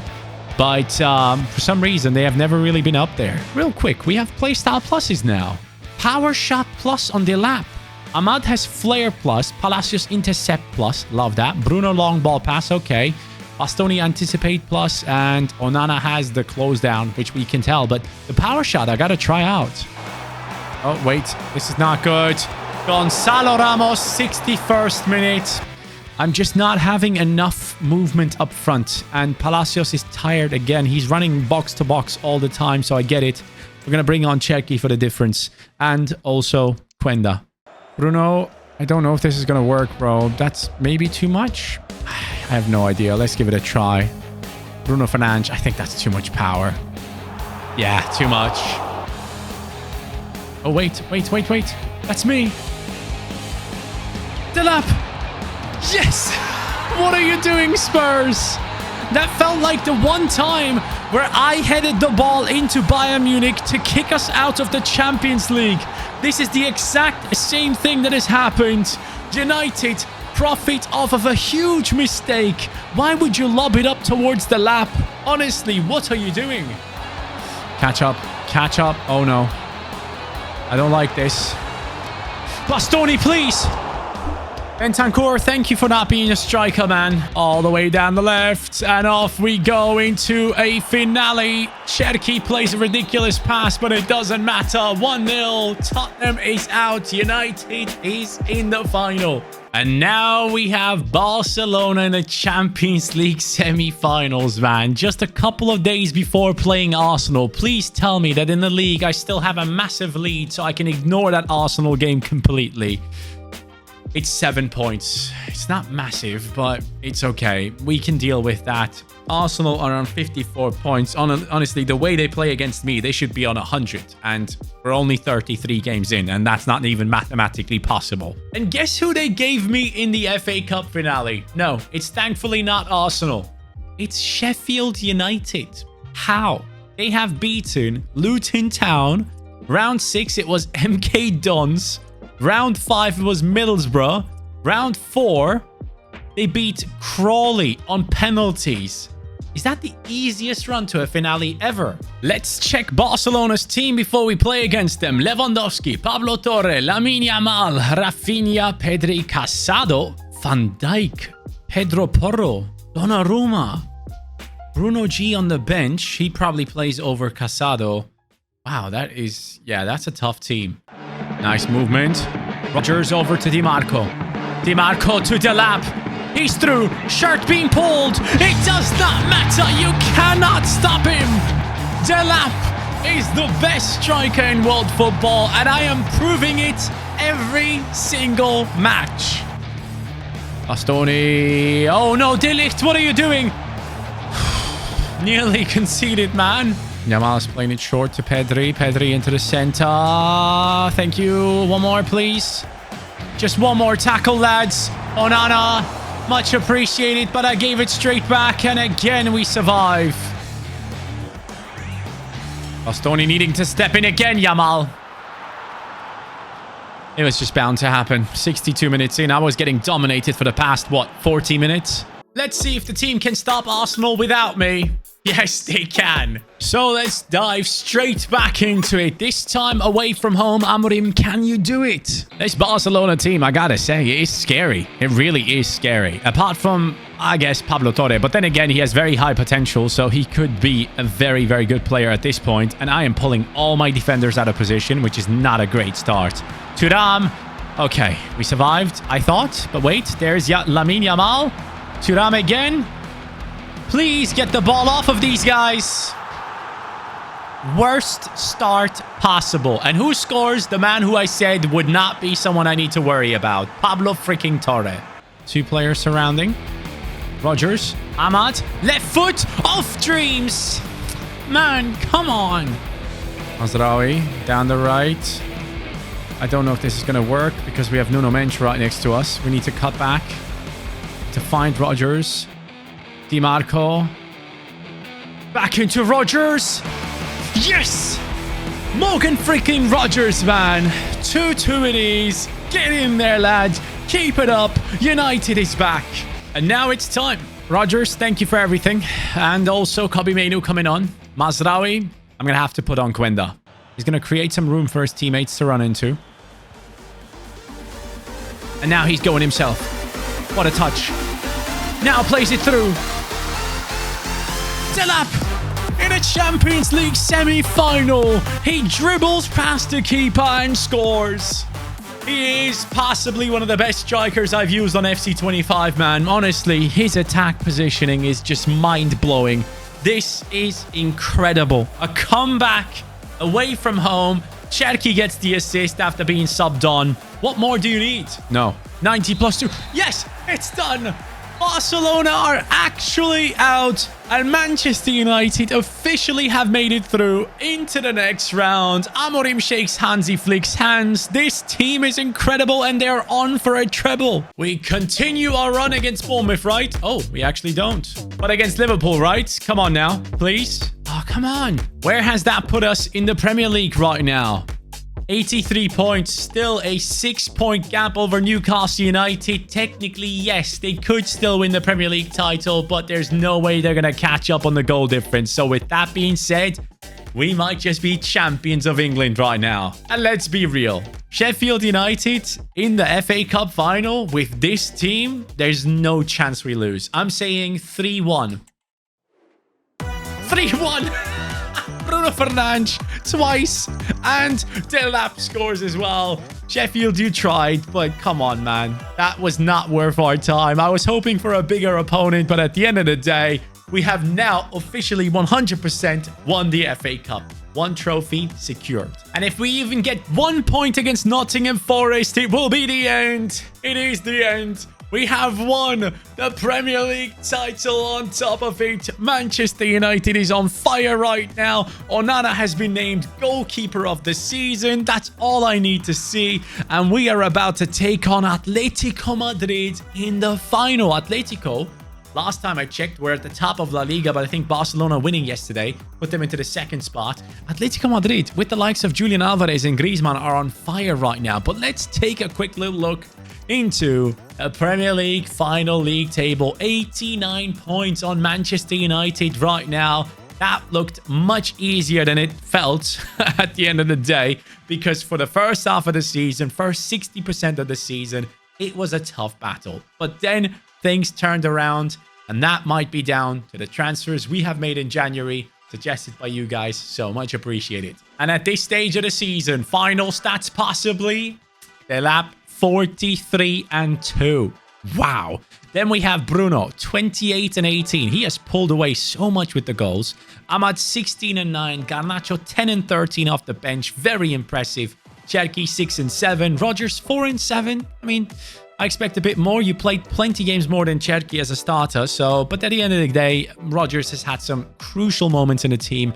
Quenda, since coming back, on a 4 and 3. And Kobe Mainu has been important as well. But now, let's see our opponents. Opponent analysis. Alvarez, Griezmann, Lino, Barrios, Koke, Llorente, Vivian from Athletic Bilbao, Livramento from Newcastle, Chevalier from Lille. We have Geertruida, who now plays for Leipzig, Conceição from Juventus. Okay, interesting team for sure. But I feel confident. Oh, they have Miku Tatse in the starting 11 with Matis Tel as well. Okay, so a couple of different players than we expected initially, which could be a really, really bad thing. But Delap's run could be an amazing thing. Back into Rodgers. Smack it! I thought that was in. Oh, I need to do really well here. That's not a pen. Wow. Murillo, that tackle might be worth your entire transfer fee. Delap is through. Delap! Yes! It all starts with Murillo's insane tackle. Then it's Rodgers and Delap, two City Academy graduates, now playing for Manchester United and winning it for them possibly. I gotta get closer. Mikutatse. Very good dribbler. Onana saves us. Let's go past Conceição. They have options. We need to get closer here. I'm going to call for a second man to be inside to try and prevent that exactly from happening. Oh, boy. Huh? What the hell? What the hell? I honestly thought that was it. Very, very high press on our opponents. As the lap now runs through. I can't speak. I can't speak. It's incredible. Yes. Honestly, mate, that just reminded me of the, what's it called, darts game, where one of the commentators just says, I can't speak. Yes, the UK lads will know exactly what I'm talking about. Delap, well done. No, dude. I mean, honestly, how are they running through like that? I am literally going to be putting Hood up top. Now he goes to the striking position. We're subbing on players that deserve it. Kobe Mainu comes on off the right. You know what? Quenda not so much. Garnacho was way better for me. And defensively, I want Hausen and I want Yoro. Oh, can't do that. Atleti with one last chance before United win the treble. A clean sheet in the Champions League finale. It's done. Alex Ferguson, that one's for you. And you United fans, you have something to celebrate. Congratulations, the treble has been won. This was possibly the most successful career mode series we've had on here since I started with FC25. Thank you guys so much for everything that you've done for this series. I much appreciate it, and so does my wife who edits these videos. Shout out to her. But this has been a ton of fun. United, you will be back one day. Maybe not instantly, but one day you will be back. Guys, shall we find out who has won the Ballon d'Or? Let's do it. First, let's enjoy the fact that this bus has treble winners standing right on top of it. Deserved. And the moment is here. Let it be the lap. Let him have that Ballon d'Or. Yes, he does. Lads, that is the perfect ending to this career mode. A man who came in to be a backup turned out to be an incredible starter. Worked his way from an 80 rated player up to a 90 plus. And now has led Manchester United to a treble. Liam Delap, I will never forget you. And I hope you guys will not forget this career mode. Thank you so much for watching. Have a good one. Take care and peace.